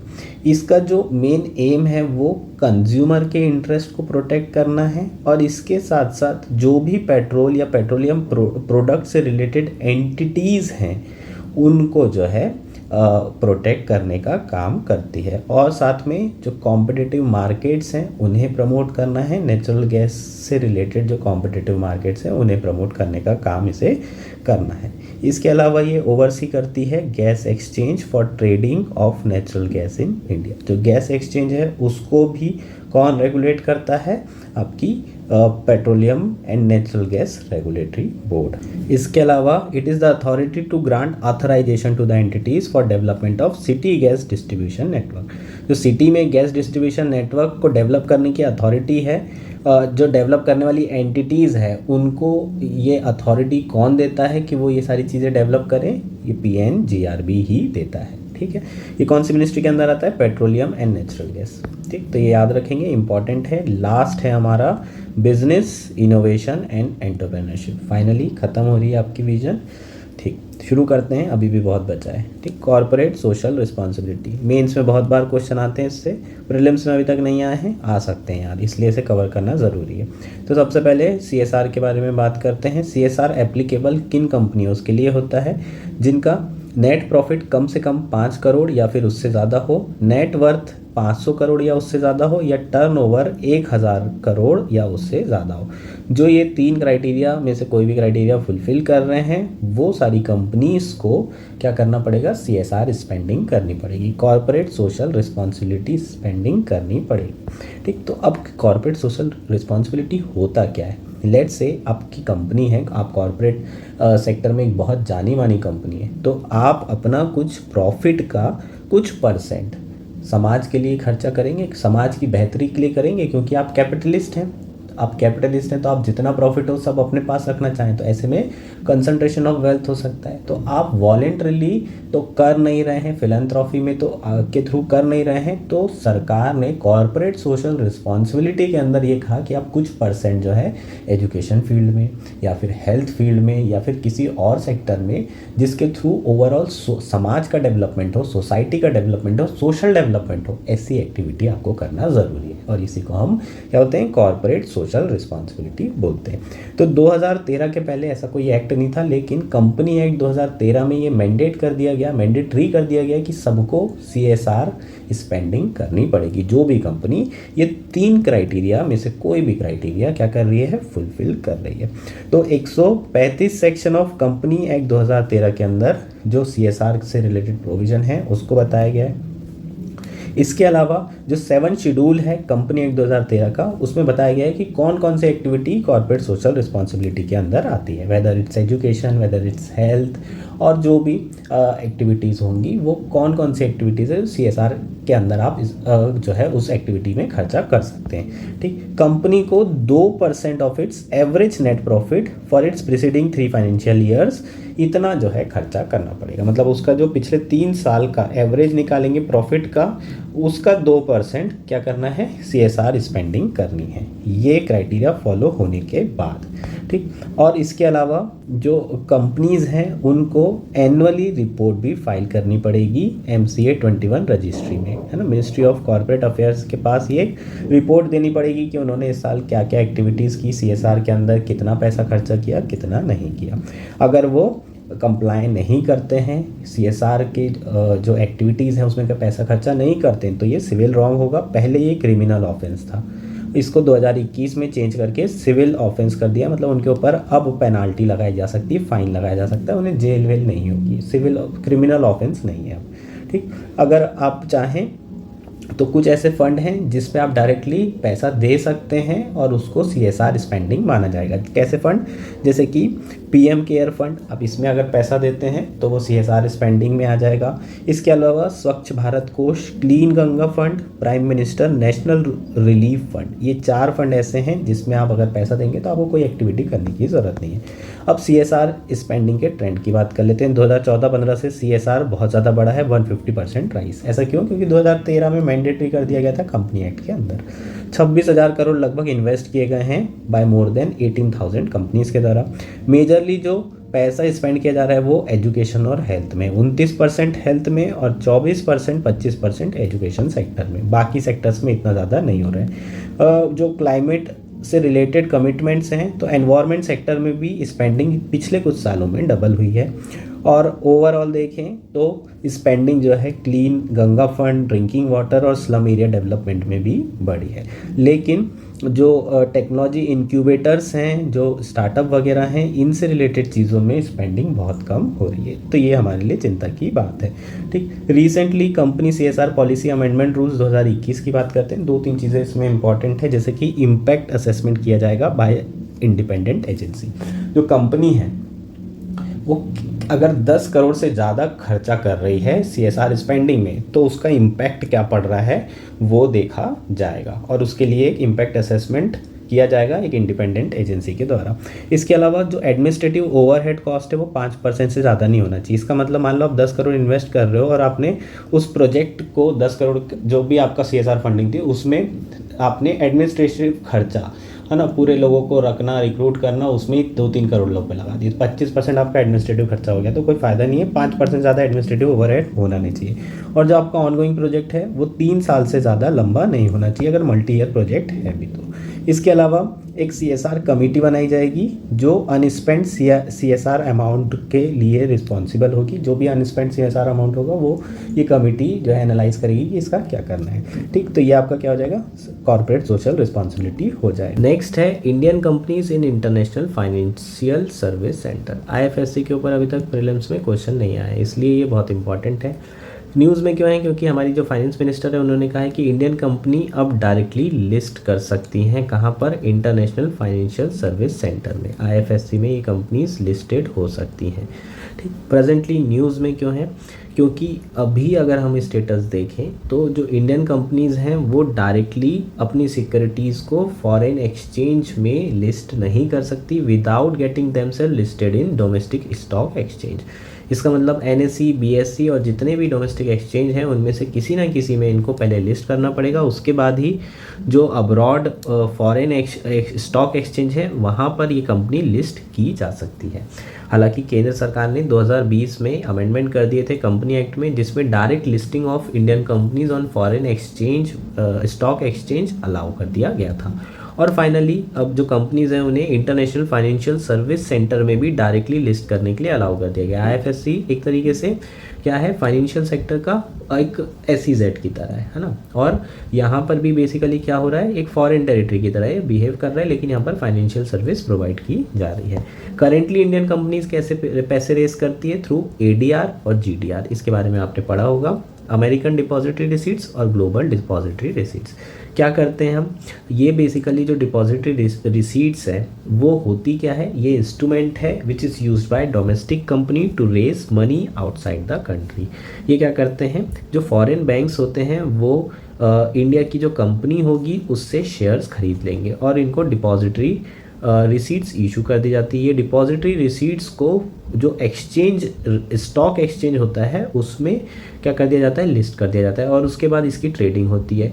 जो भी पैसा मिलता है, डिविडेंड मिलता है, जो इसके होल्डर होते हैं उनको ये बैंक प्रोवाइड कर देता है और आपको जो है कंपनी को डायरेक्टली बैंक ने पैसा तो दे दिया, इससे आप अपना क्या करते हैं, फॉरेन से फंड इकट्ठा कर सकते हैं। ADR जो है कहाँ ट्रेड होता है, US स्टॉक एक्सचेंज में, और GDR कहाँ होता है, यूरोपियन एक्सचेंजेस में। अब IFSC की बात कर लेते हैं। IFSC caters to a customer outside the jurisdiction of domestic economy. जो डोमेस्टिक इकोनॉमी के बाहर के कस्टमर होते हैं उनकी जो भी रिक्वायरमेंट है उसको कौन फुलफिल करता है, IFSC करता है। ठीक, तो अगर हम IFSC की बात करें तो एक तरीके से स्पेशल इकोनॉमिक जोन है तो कंट्री में ही, लेकिन एक ये फॉरेन टेरिटरी की तरह बिहेव करता है। फॉरेन टेरिटरी का मतलब क्या है, कंट्री में होते हुए भी यहाँ के जो नियम कानून होंगे वो अलग होंगे, यहाँ पर बहुत ज़्यादा इंसेंटिव्स दिए जाएंगे। मेन पर्पस क्या है IFSC का, इनका मेन पर्पस होता है आपका बेसिकली फाइनेंशियल सर्विस प्रोवाइड करना। तो ये SEZ तो है लेकिन फाइनेंशियल सर्विस प्रोवाइड करने वाला SEZ है। आपका जनरली जो स्पेशल इकोनॉमिक जोन होते हैं वहाँ गुड्स एंड सर्विसेज प्रोड्यूस करते हैं, IT सेक्टर ये वो, यहाँ पर फाइनेंशियल सर्विस दी जाती है। ईजिली फ्लो ऑफ फाइनेंस हो, financial products and services across the border, ये सारी चीज़ें आसान तरीके से हो, इसलिए IFSC सेंटर बनाया गया है। जो पहला आईएफएससी सेंटर है वो गांधीनगर में है, गुजरात में, जो गिफ्ट सिटी में है इसका हेडक्वार्टर। ठीक, ये आपको ध्यान रखना होगा। इसका जो मेन पर्पस है वो क्या है, fund raising, asset management, global portfolio diversification, wealth management, ये सारी सर्विसेज भी ये आईएफएससी सेंटर प्रोवाइड करता है।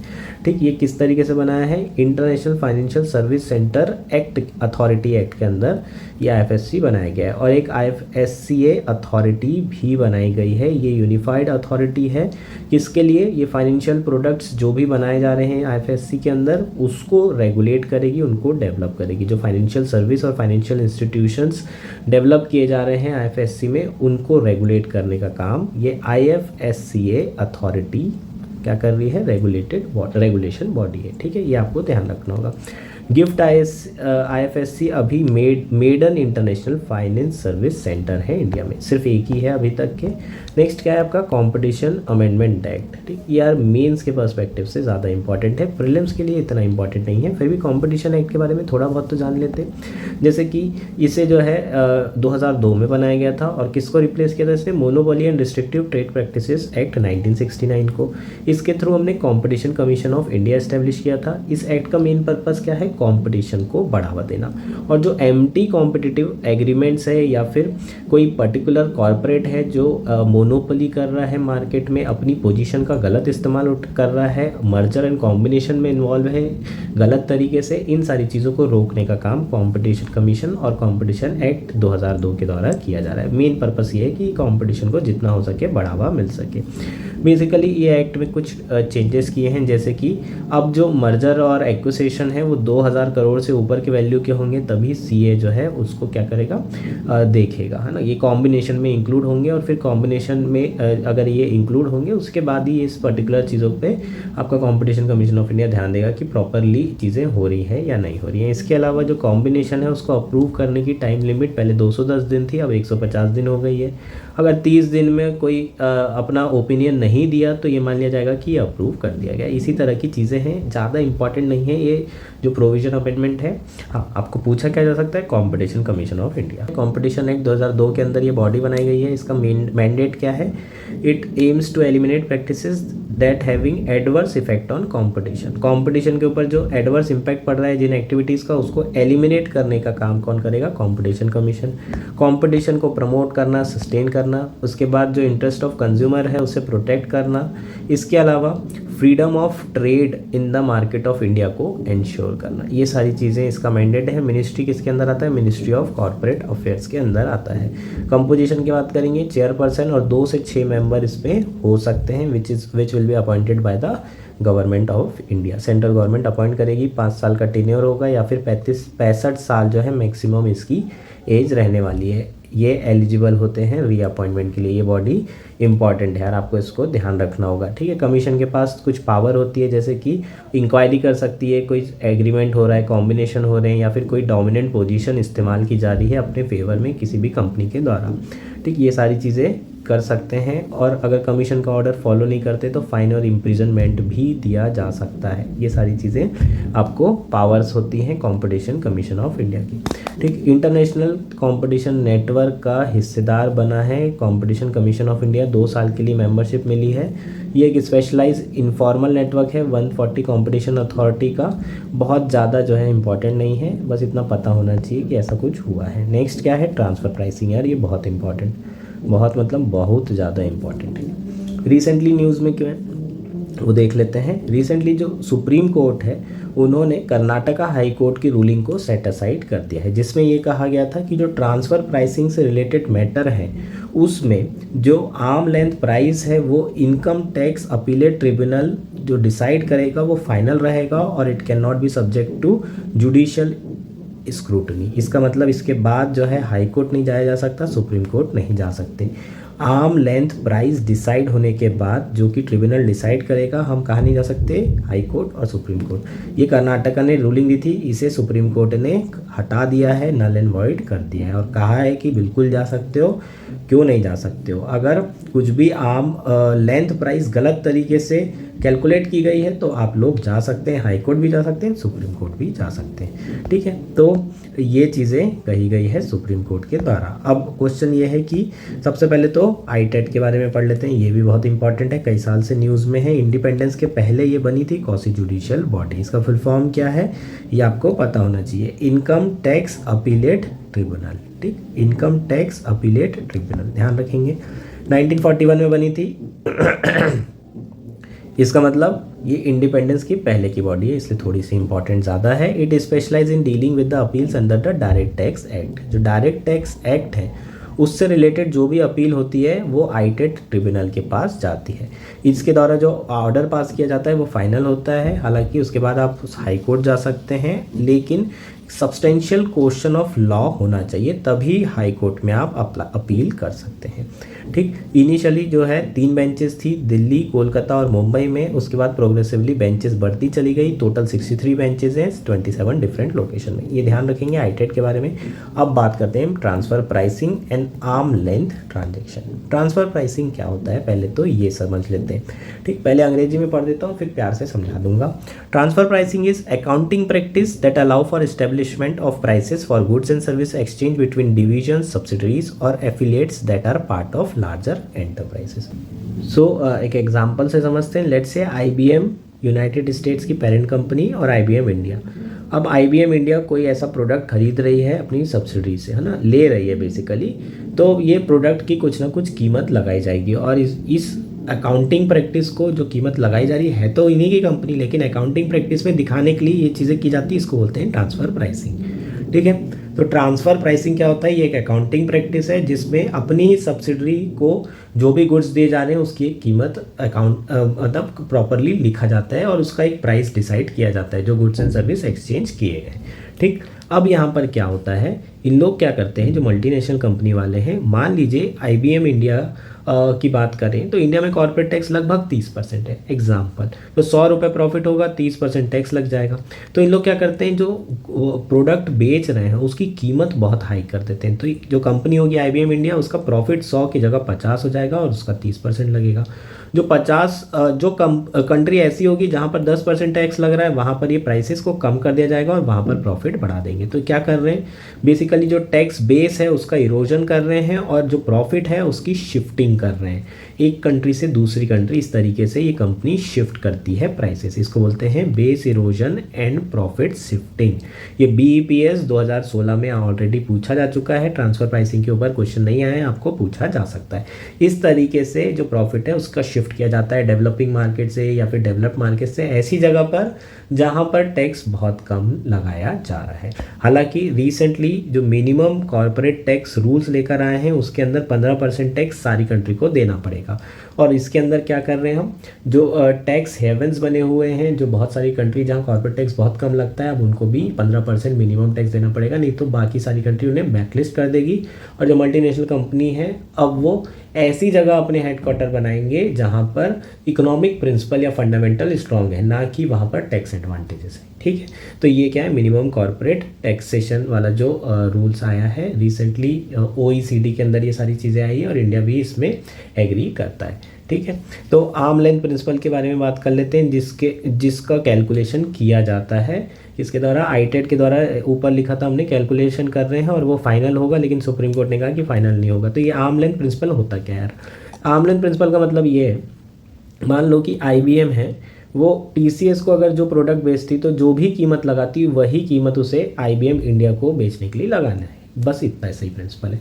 मतलब अनरिलेटेड अगर आपकी कोई कंपनी है उसके साथ आप कोई भी गुड्स सर्विस परचेस कर रहे हो तो आपको जो भी कीमत होगी वो TCS में जो लगाओगे वही IBM इंडिया में भी लगाना पड़ेगा। आप डिफरेंट नहीं लगा सकते, ताकि ट्रांसफ़र प्राइसिंग को रोका जा सके। इस प्रिंसिपल को फॉलो करने की बात की जाती है। ठीक है, इसका मेन ऑब्जेक्टिव ये है कि टैक्स बेस और ट्रांसफ़र ऑफ प्रॉफिट्स को रोकना है, आर्म लेंथ प्रिंसिपल का, ये ध्यान रखेंगे।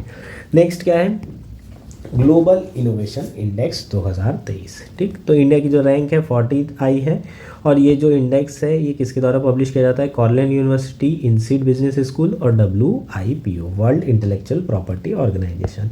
ठीक है यार, बहुत इंपॉर्टेंट नहीं है पर पता होना चाहिए। WIPO के द्वारा ये इंडेक्स आता है, UPPCS में पूछ सकता है।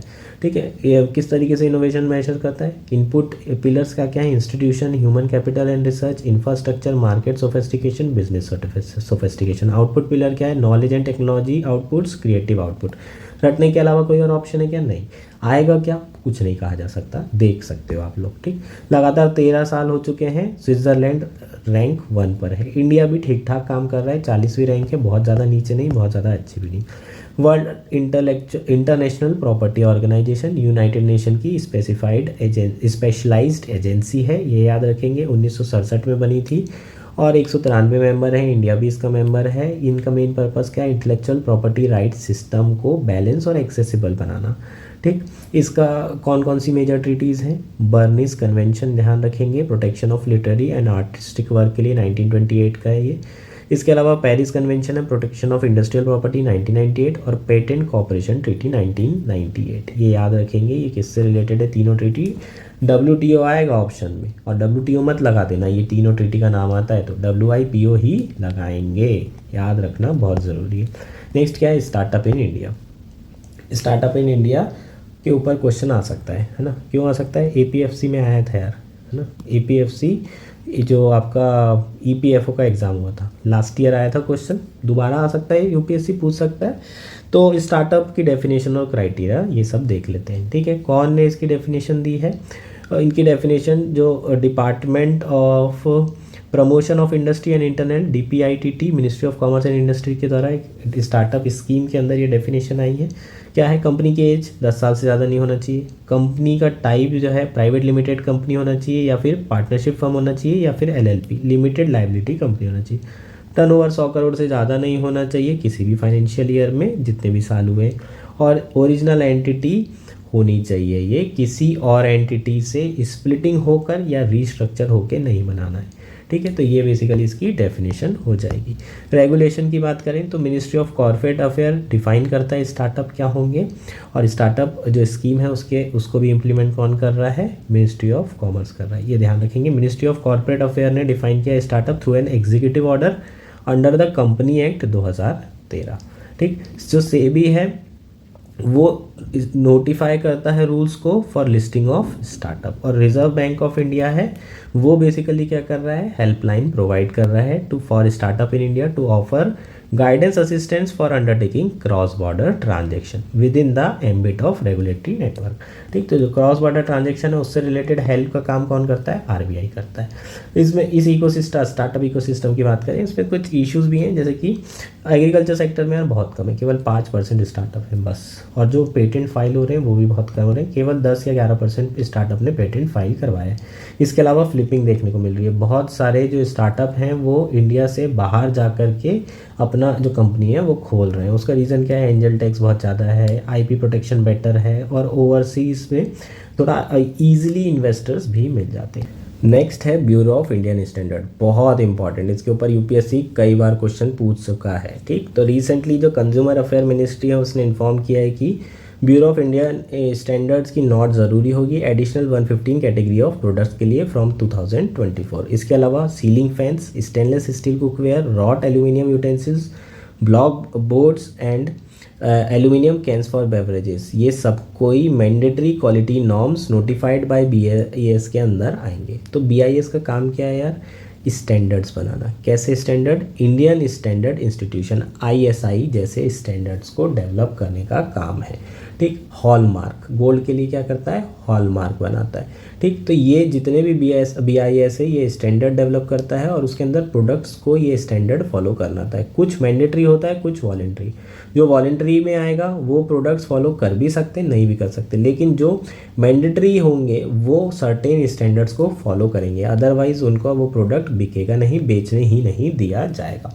ठीक, तो यहाँ पर ये सारे प्रोडक्ट को मैंडेटरी क्वालिटी नॉर्म्स के अंदर नोटिफाई किया गया है, इसलिए इनको एक सर्टेन स्टैंडर्ड फॉलो करना ही पड़ेगा। तो BIS है क्या? National standard body of India है। BIS एक्ट 1986 से बनाई गई थी, उसके बाद इसे रिस्ट्रक्चर किया BIS एक्ट 2016 के अंदर। इंडियन स्टैंडर्ड इंस्टीट्यूशन ISI को इसने रिप्लेस किया है। ISIS की बात नहीं कर रहा हूँ, ISI की कर रहा हूँ। मिनिस्ट्री ऑफ कंज्यूमर अफेयर के ये अंदर आता है, ये आपको ध्यान रखना है। मेन इसका ऑब्जेक्टिव क्या है यार? कंज्यूमर का सेटिस्फेक्शन है ना, क्वालिटी से रिलेटेड जो भी प्रोडक्ट है उसमें प्रॉपर क्वालिटी होना चाहिए। स्टैंडर्डाइजेशन और क्वालिटी कंट्रोल करते हैं, इस पे फोकस करते हैं, अलग अलग स्टैंडर्ड्स बनाते हैं जिसके थ्रू जो प्रोडक्ट होंगे उसको क्या करेंगे, उसकी क्वालिटी को कंट्रोल किया जाएगा। ठीक है। गवर्निंग काउंसिल में 27 मेंबर होते हैं। प्रेसिडेंट इसका मिनिस्ट्री ऑफ कंज्यूमर अफेयर होता है, vice president minister of state होता है। ये सारी चीज़ें आपको ध्यान रखनी है। ठीक। Existing product under compulsory certification in India, total 560 products आते हैं कंपलसरी सर्टिफिकेशन के अंदर, जिसमें मैंडेटरी आपको सर्टिफाई करवाना ही पड़ेगा BIS के स्टैंडर्ड से। कौन कौन सा है? मेजर कैटेगरी, ये पूरे नाम याद रखना है, इसमें से आपको 3-4 ऑप्शन में पूछ लिया जाएगा और पूछेंगे वो कंपलसरी है या फिर मैंडेटरी है, दोनों में से कुछ भी पूछ सकते हैं। ठीक। तो सीमेंट कोई भी वैरायटी का, हाउस होल्ड इलेक्ट्रिकल गुड्स कोई भी हो, food and related products, automobile accessories, medical equipment, steel and iron products, air conditioner and spares, electric and non electric toys and domestic gas stove and pressure cooker, ये सारे ध्यान रखेंगे। इसमें आपको compulsory certification कराना बहुत ज़्यादा ज़रूरी है। ठीक। तो ये इसका मेन फंक्शन होता है। ठीक। ये स्टैंडर्ड बनाना और उसके बाद उसको कंप्लाई करवाना। अब इसके कुछ डिफरेंट सर्टिफिकेशन देख लेते हैं हम लोग। ISI की बात करते हैं, BIS इसे इशू करता है। Durable goods, electronic item, kitchen appliances, इन सारी चीज़ों के लिए ISI मार्क को चेक करना होता है। दूसरा हॉलमार्क की बात कर लेते हैं, गोल्ड ज्वेलरी में BIS हॉलमार्क इशू करता है। एग मार्क की बात करेंगे, BIS एग मार्क इशू नहीं करता है, इसको ध्यान रखेंगे। ये मिनिस्ट्री ऑफ एग्रीकल्चर करती है, director of marketing and inspection के द्वारा ये इशू किया जाता है, जो कि एग्रीकल्चर के डिपार्टमेंट के अंदर आता है, for agriculture commodity and life stock products. ठीक। वुल मार्क की बात करेंगे, 100% प्योर वुल होगा उसी को वुल मार्क दिया जाएगा। इको मार्क BIS इशू करता है इको फ्रेंडली प्रोडक्ट्स के लिए। FPO मार्क FSSI इशू करता है फूड प्रोडक्ट्स के लिए, और इंडिया ऑर्गेनिक अपेडा करता है। ठीक है, ये याद रखोगे। Agriculture and process food products export development authority for organically farm food products. ठीक, तो ये पूरे ध्यान रखेंगे कौन सा BIS करता है कौन सा नहीं करता है। इम्पॉर्टेंट है, रट्टा मार लो इन सारी चीज़ों को, क्योंकि इससे रिलेटेड क्वेश्चन आता ही आता है। तो ये हमारा फाइनल था, ख़त्म हो गई विजन। आप लोगों का बहुत बहुत धन्यवाद। प्लीज़ आप लोग ज़्यादा से ज़्यादा वीडियो देखिए। आप हमारा एडिटोरियल एनालिसिस भी देख सकते हैं, अपने दोस्तों को भी हमारे वीडियोस शेयर कर सकते हैं अगर आपको पसंद आ रहे हो। और प्लीज़ आप लोग लाइक और कमेंट करिए। Thank you and all the best for your prelims exam.